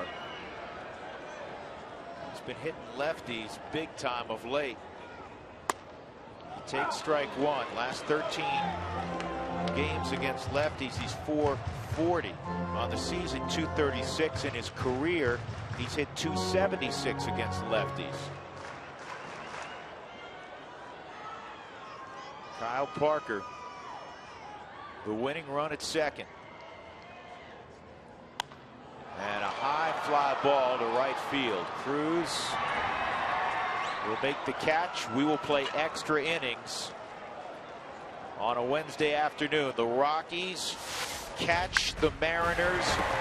A big double by Paulson, and then Kyle Parker bringing home the equalizer with a single to right. 5-5. We're on to the 10th.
Link's Beef Jerky all season long. Jack Link's Beef Jerky, feed your wild side.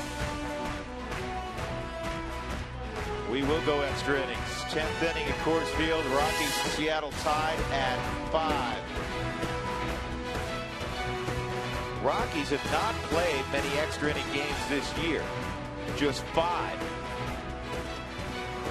1 and 4 in extra innings. Seattle, they played a bunch. 8 and 7.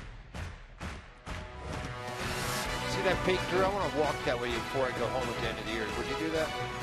I'll do it. I don't know if you're going to make it there. Well, I'm going on a helicopter. I'm going to wait till you get up there. I'm just going to drop out. Okay, I'm up here, Drew. There you go. Yeah, Christian Friedrich, 47th game for him to appear in. 45 2/3 innings on the season. Only 3 home runs given up. You'll have Logan Morrison to start the inning off. He and Logan have never matched up before. Christian took the loss yesterday through 2 innings. Gave up 2 runs, 1 earned, 3 hits. Didn't walk a batter, struck out 1. Mark Trumbo, a dangerous man, but Logan Morrison, dangerous guy. Came in at first base. 2 good sliders there. Well, coming into the game against Seattle, this bullpen's been taxed. Bergman 50 pitches. Christian Friedrich now 28. So 2 strikes in a row here. Olberg, Axford, Miller, Betancourt, Boone Logan. Axford was in the ball game earlier. Miller was in the game earlier. Olberg was in the game earlier. Tommy Canely, a very good inning to throw the 8. Excuse me, top of the 9th. 2 strikes on Logan Morrison. 1-2. Zunino, and then another lefty, Seth Smith.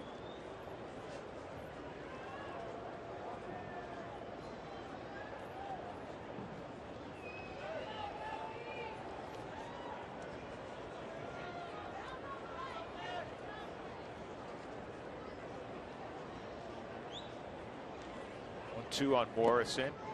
Good bite. 2-2.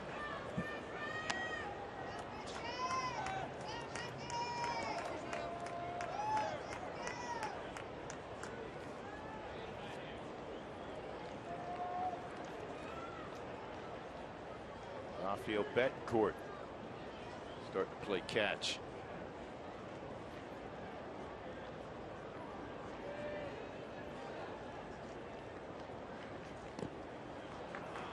Overamped the curveball. It's 3-2.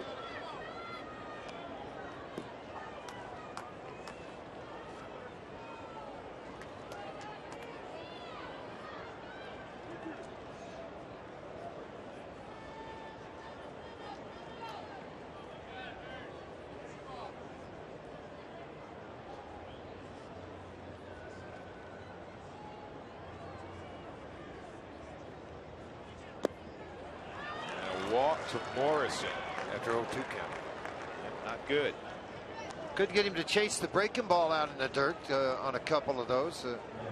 Zunino will now come up and hit at 175 average. Today he has grounded out to second, flied out to left, center, and then center in the 8th inning of the ball game. Well, you always ask this question in these kinds of situations. Mike Zunino, big, strong backstop. Has he been asked to bunt before? Would you ask him to bunt here? Gotta think you would. Yeah. And I say that he was swinging there. And there's the thought, don't ask a guy to do something he's not comfortable doing. But you're in extra innings. Zunino's hitting below 175. A lot of times I used to watch the third base coach, and if I could stay and have a good enough peripheral look to see the batter and the third base coach, as they go through their signs and start touching, if the hitter turns his head, meaningless signs. Wait till they clap their hand, wait till I'm done giving a sign before you turn and walk away.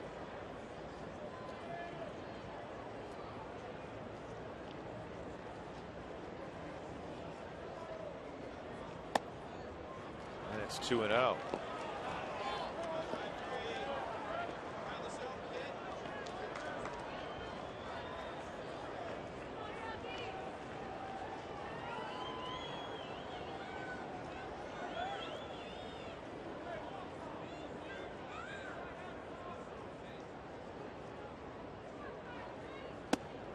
Three and 0.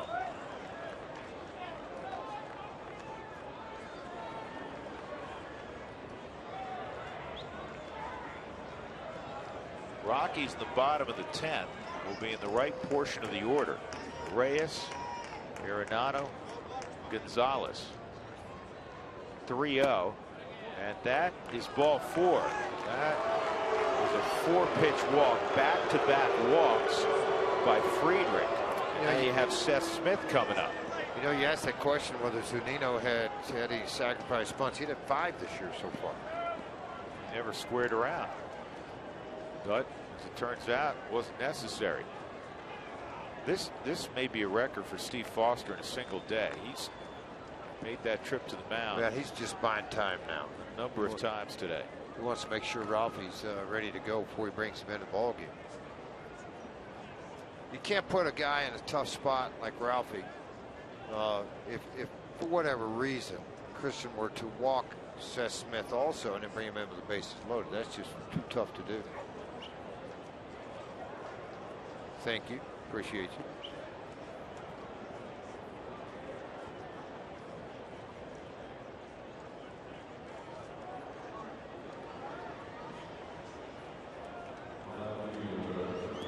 Now what do you do with Smith, George, if you're Lloyd McClendon?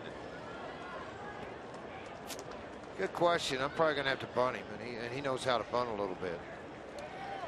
And Smith and Friedrich You know, there's not a whole lot of history with any of these guys there. Smith has faced him once. He's 0 for 1. Smith doesn't get to see a lot of left-handers. That's the other thing that kind of comes into play. On the year, he's hit .292 though against left-handers with 1 home run. He has not bunted this year, at least successfully. He's going to try right here, and that's a very good bunt. Better hustle. Just did get Smith. Nolan had to wait for DJ to get there. So a perfect bunt by Seth Smith, and now you have second and third, 1 out. Rockies will have to pull the infield in. And you have the kid Ketel Marte at the plate. Hey, look at it. Subaru Super Mo on a half a step. I think they got it. Let's look at it. Yeah, he's out. Half a step.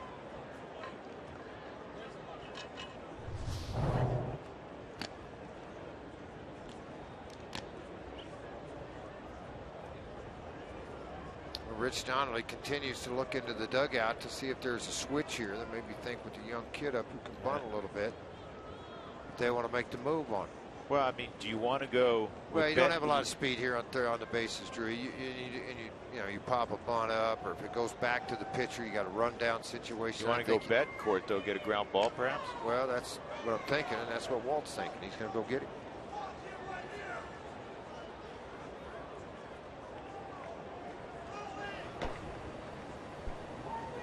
So the veteran Rafael Betancourt will enter a big-time jam. 1 out, 2 in scoring position in a 5-5 game in the top of the 10th.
The Mariners 1 out in the 10th inning. The kid, Ketel Marte, the 21-year-old, is going to hit, and it's going to be Rafael Betancourt trying to wiggle the Rockies out of this considerable jam.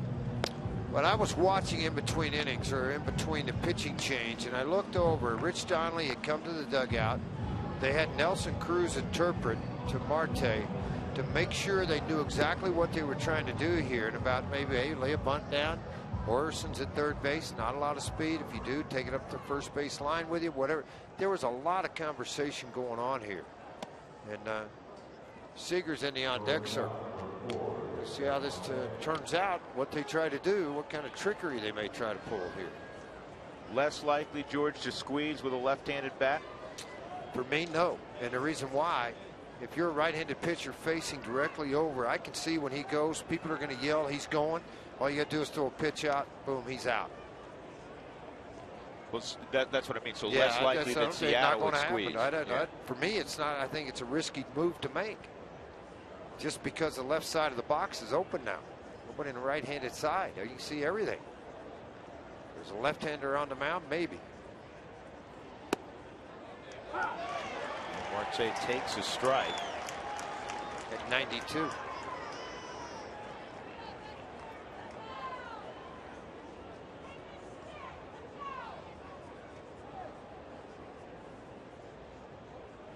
Morrison at third. Mike Zunino at second.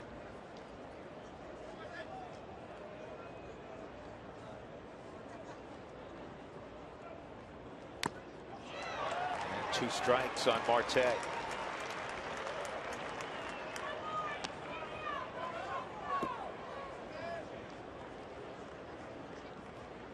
Well, this is where Raffy is so good.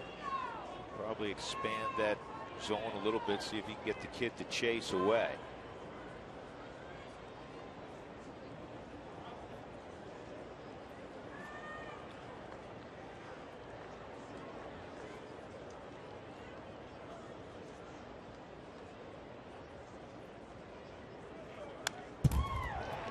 Probably got a little too much to plate there. Elevated though. Got there a little quicker.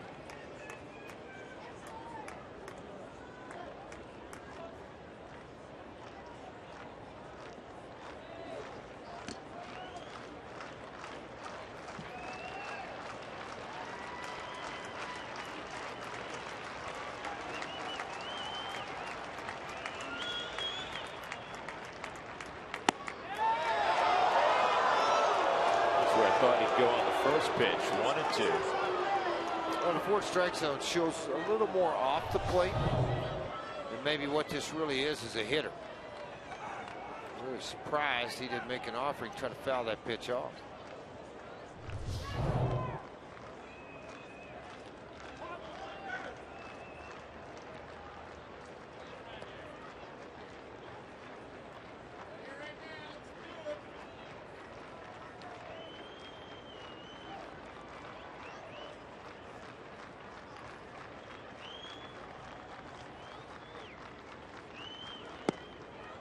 Two and 2.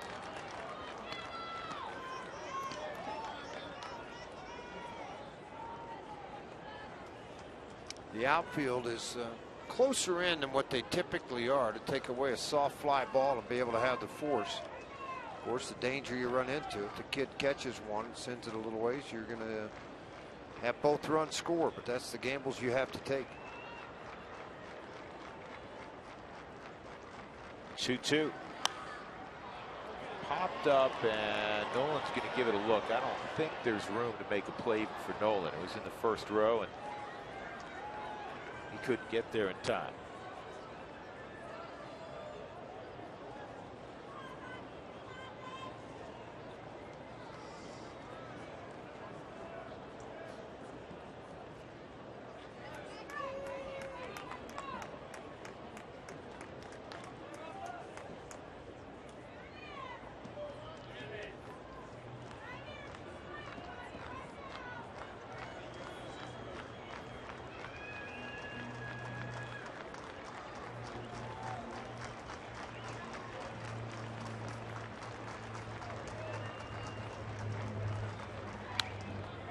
Another foul ball. Young kids fighting off a lot of pitches.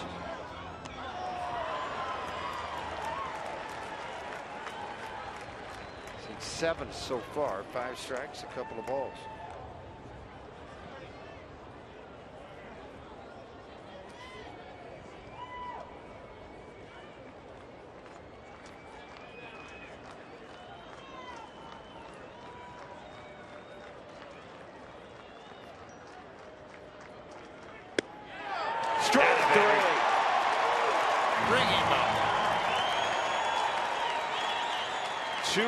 In the 10th inning, Rafael Betancourt. Fans can tell Marte. Yeah, similar to where that other fastball was. This time it gets handed to him on the outside corner, and a strike 3. Well, you like to see it. A little bit of a delay by the home plate umpire on the call. I don't see throwing to him. There's no it's not even necessary, even with Cruz in the on-deck circle. I would. Well, I don't know about that, George. I respectfully disagree. Oh, I know. Seager's left-handed, I get it, but Cruz is hotter than anybody on the planet right 191 now. with runners in scoring position too. Sure, that's going to play to it a little bit, but man, he's been hot too in this series. Yeah, but you can't pitch. You can't let Cruz beat you. I don't care, right on right, doesn't matter. If Seager beats you, okay. but you can't let Cruz, who's hit 6,000 the last 3 weeks, beat You see all that number right there. Pretty obvious number, 167. And I hope he doesn't beat you. 0-1 on Seager. Set up away, and this ball's popped up, playable. In left field, Kyle Parker is there. What a job by Rafael Betancourt. The veteran puts out the fire. Reyes to lead off in the bottom half of the 10th.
Rockies are trying to win it in the bottom of the 10th. 5-5. Rockies trailed 3-0. Cargo a 3-run home run in the 6th inning to get the Rockies even. Rockies trailed 5-3 in the 9th. They rallied for 2, and then Betancourt dealing with a 2 in scoring position, 1 out situation when he came in. Got a strikeout and a fly out. Reyes against Robbie Rasmussen. And the first pitch is in there for a strike. Jose in the ball game, and infield hitting 4 at bats. Rasmussen got Blackman to end the bottom of the 9th with the winning run at second. 0-2.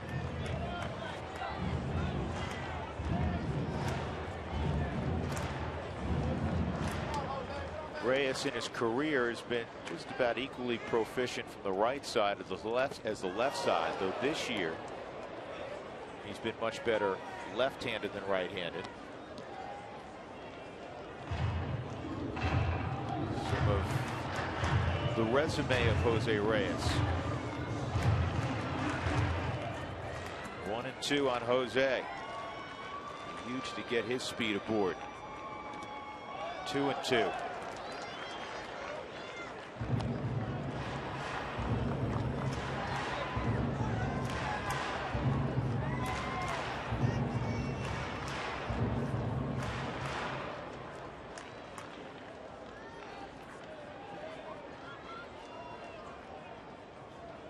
Two, and Reyes with a bouncer to short.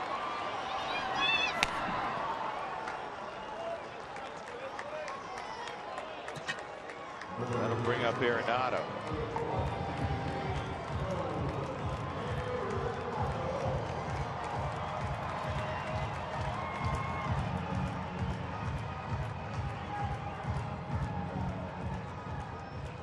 Nolan is 0 for 3.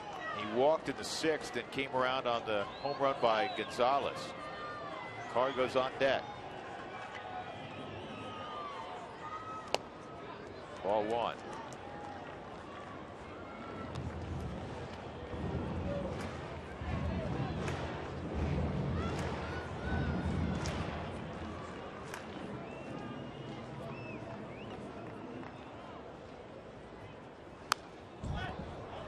1.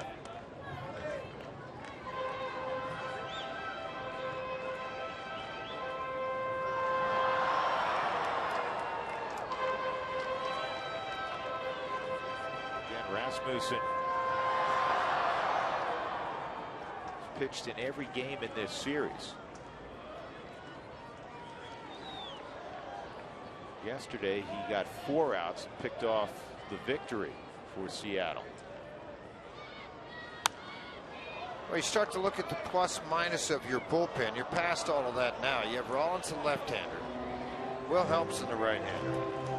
And who's the right-hander? Grupe's down there, right? Whitebay, yes. He's been up still twice. The other, and he's been up twice. Now you got Flande up throwing again for the Rockies in our bullpen. Again, so, I mean, you're on fumes everywhere on both sides. Flande scheduled to start in D.C. This ball's well hit, but not well enough to right center field. He's supposed to start on Saturday. So, Saturday. You got a couple of days in between, as long as you don't have to extend it too far. So 2 outs, nobody on in the 10th, and Cargo coming up. Cargo a double in the second, ground ball to second in the 4th, 3-run home run of 468 feet in the 6th inning. Well, I can guarantee you, if he's going to look for a hanging slider, he's going to try to end this thing now and have a party at the plate. We would not object. It's going to happen in about another 15-20 minutes. The shadows are going to start riding over that home plate area in between pitcher and the mound. It's going to be hard.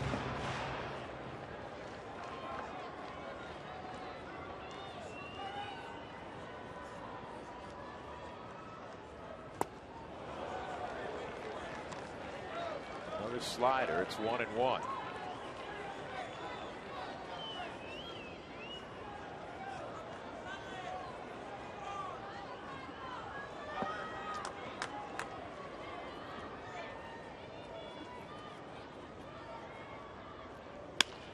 And Cargo on the ground to the right side, and that will end the inning. Kyle Seager was over there, 5-3. So we'll go to the 11th, still tied at 5.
Beef jerky, feed your wild side. Well, for just the second time this year, the Rockies are going to play into the 11th inning. They're 1-4 in extra innings. 4 out of the first 5 games went just 10 innings. Yohan Flande, Saturday's scheduled starter in Washington, is going to take over here in the 11th, and he's going to get the nasty part of the Mariners lineup. Nelson Cruz and Robbie Cano, the first 2, and then we'll see a pinch hitter because Franklin Gutierrez was flipped out of there a couple of innings ago. So that's now the pitcher's spot. Nelson Cruz strides to the plate with 2 hits in 4 at bats, also a walk, a double and a single, a couple runs scored.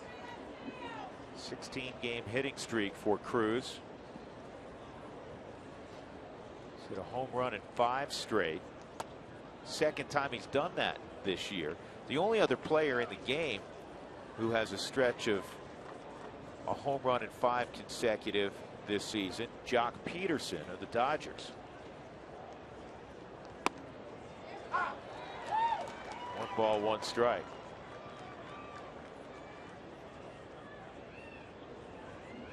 George, this would be a pen day for.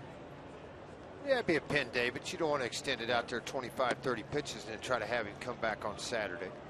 With the off day tomorrow, you might flip him and Jorge, or flip Sunday starter with him, have him go on Saturday because you got an off day coming up on this. And so, you know, that's something you can think about doing if you want to do it. Take Eddie Butler. We didn't go very deep in the game the other day. Start him Saturday, buy him an extra day. I mean, there's ways to work it.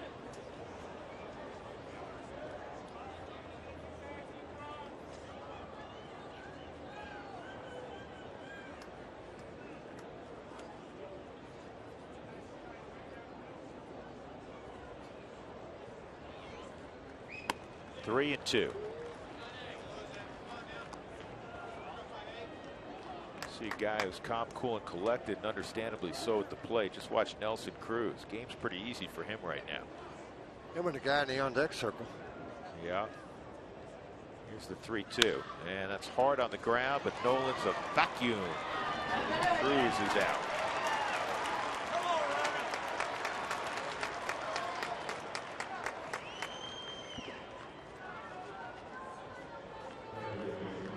So Robbie Cano, he has a couple hits, single and a doubles, driven in a run. Got 6 ribbies in the series.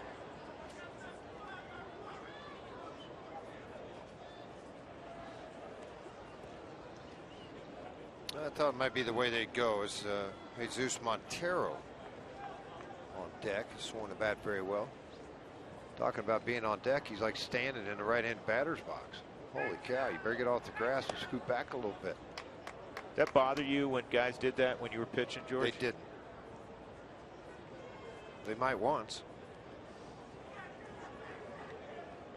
I'm trying to think of the guy we used to play for the Yankees. Great big guy, went over to the A's. I think he broke Goose's thumb and he got traded after in the shower. They were arguing, messing around. He broke Goose's thumb. Cliff Johnson. Big Cliff. Yeah, Cliff's a big man. He was standing pretty close to the batter's box when I warmed up one time when I came in the game. You know who used to do that? A lot of guys try to do it. Todd would stand almost directly behind. But you know that, what's that saying on MLB with Rose and the other guy, got him? I got him.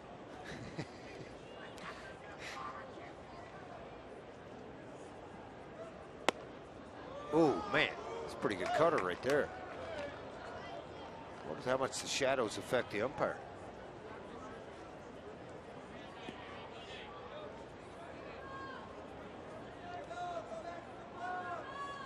Three and 1 on Cano. And he loses him. So Cano to first with 1 out, and that'll bring up Jesus Montero.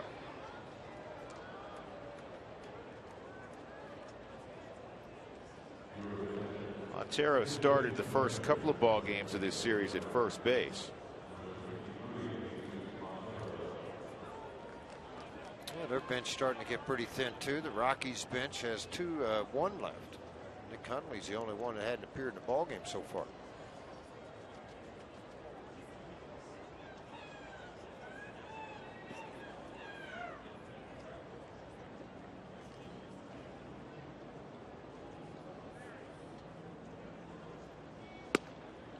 That's in there for a strike.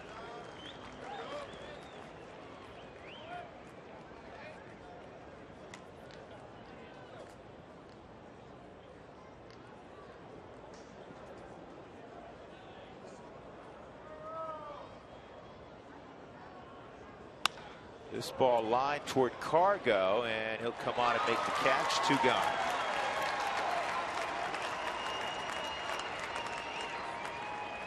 Next up will be Austin Jackson.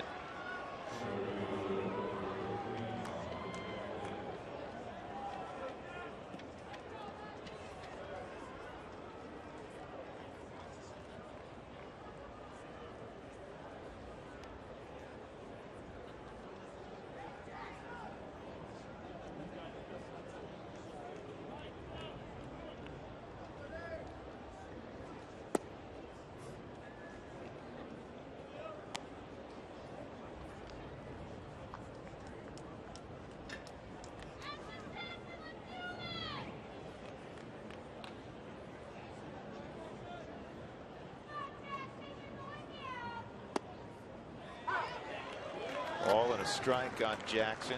Rob Rasmussen, inning in a third, nothing across the board. He's made a pretty good impression here on Lloyd McClendon and Rick Waits.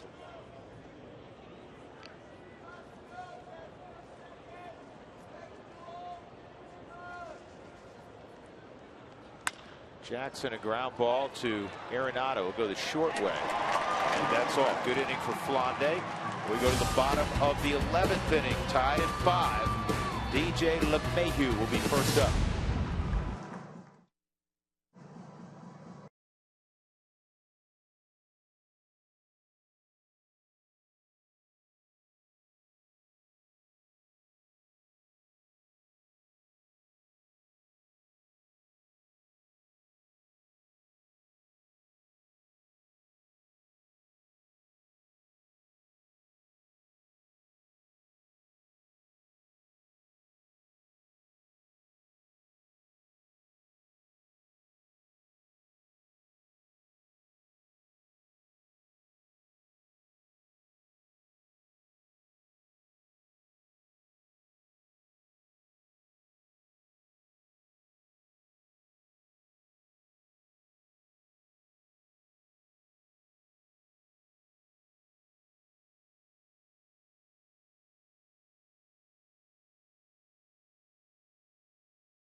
And then Ben Paulson will be on deck. This is going to go down as the second best rookie season for a first baseman hitting wise in the history of the team, because Ben Paulson, as of today, has added to his total. He has 50 hits on the year, and when you look at it, it's Todd, of course, up top from 98 with 166. Jordan Pacheco, remember his rookie year when he hit over 300 and got some rookie of the year votes, at 52. And then there's Ben this year at 50. Last year he had 14. That was fifth best. And I think, Drew and George, people forget he still has rookie status this season and is getting his time to play because Justin Morneau is still out, and he is certainly producing. Yes, he is. 8 home runs, 34 RBIs, and 293 average entering today's game. Well, a lot of good things happening for Ben Paulson. Hope you get it going here against this young right-hander that's coming into the ball game. Pitched in the game the other day. His 5th game for him to throw in 5 2/3, 5 strikeouts. He's walked 1 and a home run.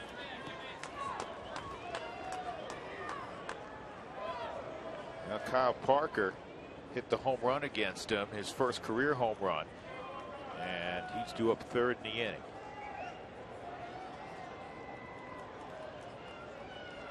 So LeMahieu's been on 3 times via walks today, 0 for 1 officially. Looked at the walks in the series. The Rockies have walked 16 Mariners. The Mariners came into today having walked only 3 in the first 2 games. They've walked 5 today. 16-8 overall. The Mariners have left 13 on today, which matches a season high. 12 hits for Seattle, just 7 for the Rockies as they hit here in the 11th.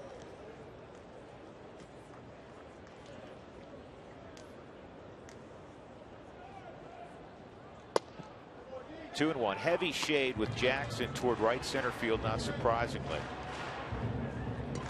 The infield, though, more or less straight up, and that's somewhat surprising.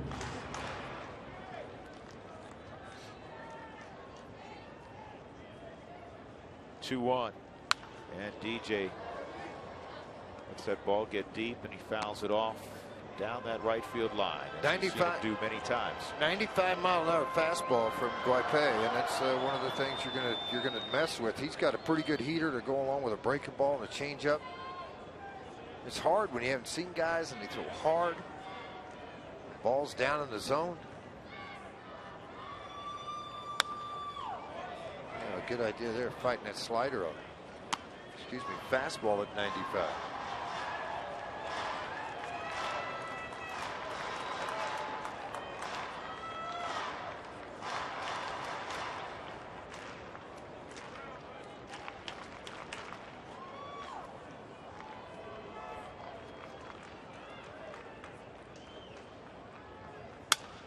Shattered bat.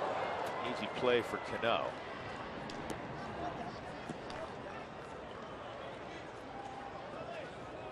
Bring up Ben Paulson. You know, for all of the inside-out swings we see from DJ and his ability to let that ball get on his body line and find the baseball, it's still unusual to see him break a bat. Doesn't happen that much. No, it doesn't happen very often at all. I think that's because he puts such good wood on the bat, on the baseball, because that inside-out swing, he gets the coverage he needs to. Ben Paulson, another large hit late in the 9th inning with the Rockies down 2 runs. He got the Rockies within a run on a booming double to left center field, and then he would score the equalizer on a base hit by Kyle Parker. That's why we're still playing in the 11th.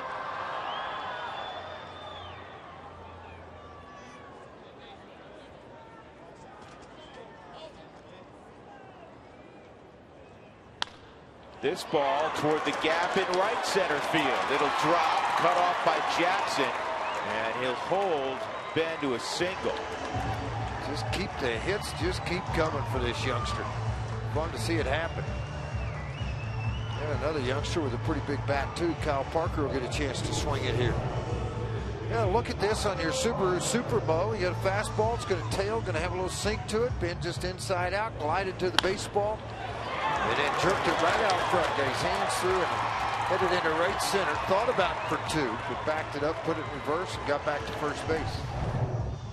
I've seen Lloyd McClendon do this, I think, 3 different times now in the series. He's not pulling Guipe, he's just delivering a message.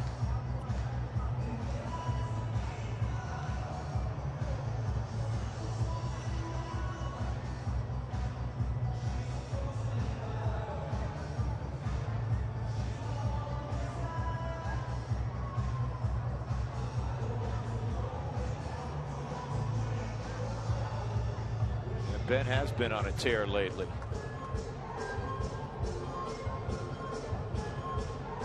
Kyle Parker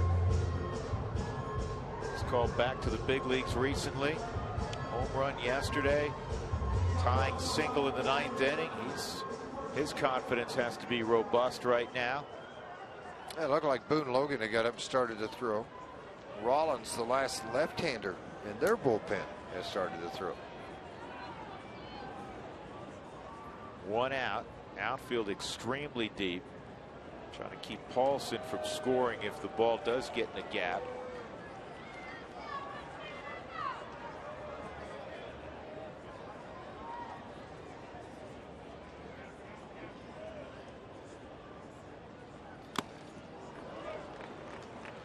Here's what Kyle Parker did right after the double by Paulson in the 9th inning.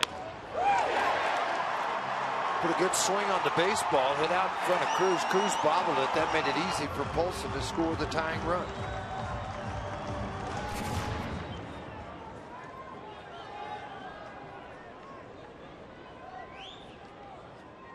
Here's the 0-1 on Kyle. Inside, 1-1.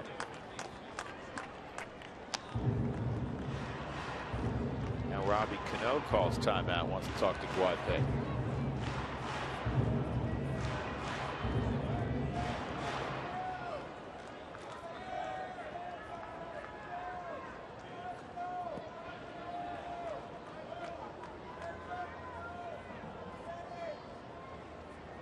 Game time now at 4 hours and 3 minutes. It's officially the longest game of the year for the Rockies. On fastball, swung through. 1-2.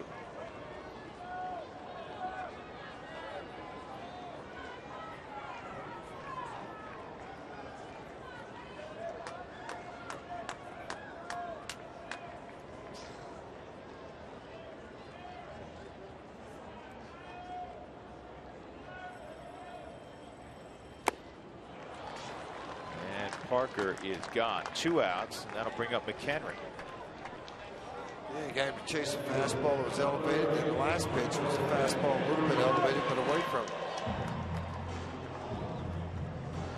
The pitcher spot is next. Last position player on the Rockies bench is their regular catcher, Nick Hundley. So Nick's got a bat.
Two and one.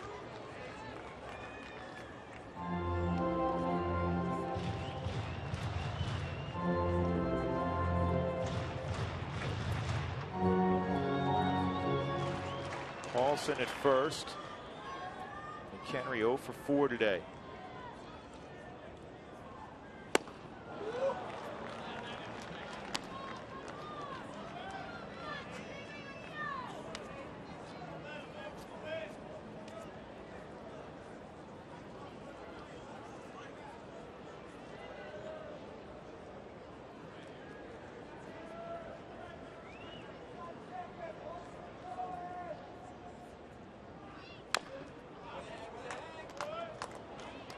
Remember I said you had to reapply the sunscreen about halfway through? I think you need your third application right about now.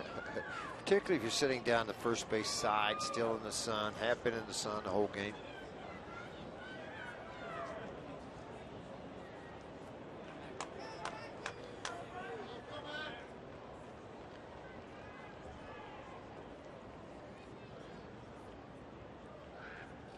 This ball crushed deep left field. Stay fair and get out. God, goodbye. Ball game over. Michael McHenry in the 11th. Walk-off 2-run shot.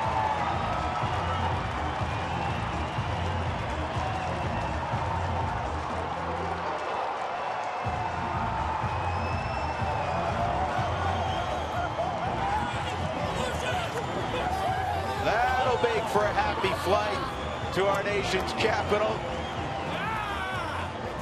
Boy, how nice is that? Flonde picks up the win here in this game. Got his first one just a week ago. He picks up another one. A slider that hung in. McHenry, who is a powerfully built guy, didn't miss it. Not a lot of hits for Mike of late, but he keeps his confidence up, and he wins it with the 2-run blast in the bottom of the 11th. Flonde gets the victory. He's 2-1. Guaipe takes the loss, and for the Rockies, their 6th walk-off of the year. Well, that's a nice finish. Rockies win it 7-5, come from behind fashion, 2 in the 9th, and they win it in the 11th. And Jenny, you're going to have a real happy Toyota postgame show, I imagine. A very happy one. You mentioned a happy flight as well for the Colorado Rockies. Exciting bonus baseball. I love bonus baseball. I love bonus baseball for Michael Fort McHenry. That knee's been bothering him, but look how happy he is running around those bases. And that home run came within about 3 feet of hitting Spilly's area, the concourse. Concourse McHenry. You'll hear from him and Mark Stout when we return on the Toyota postgame show.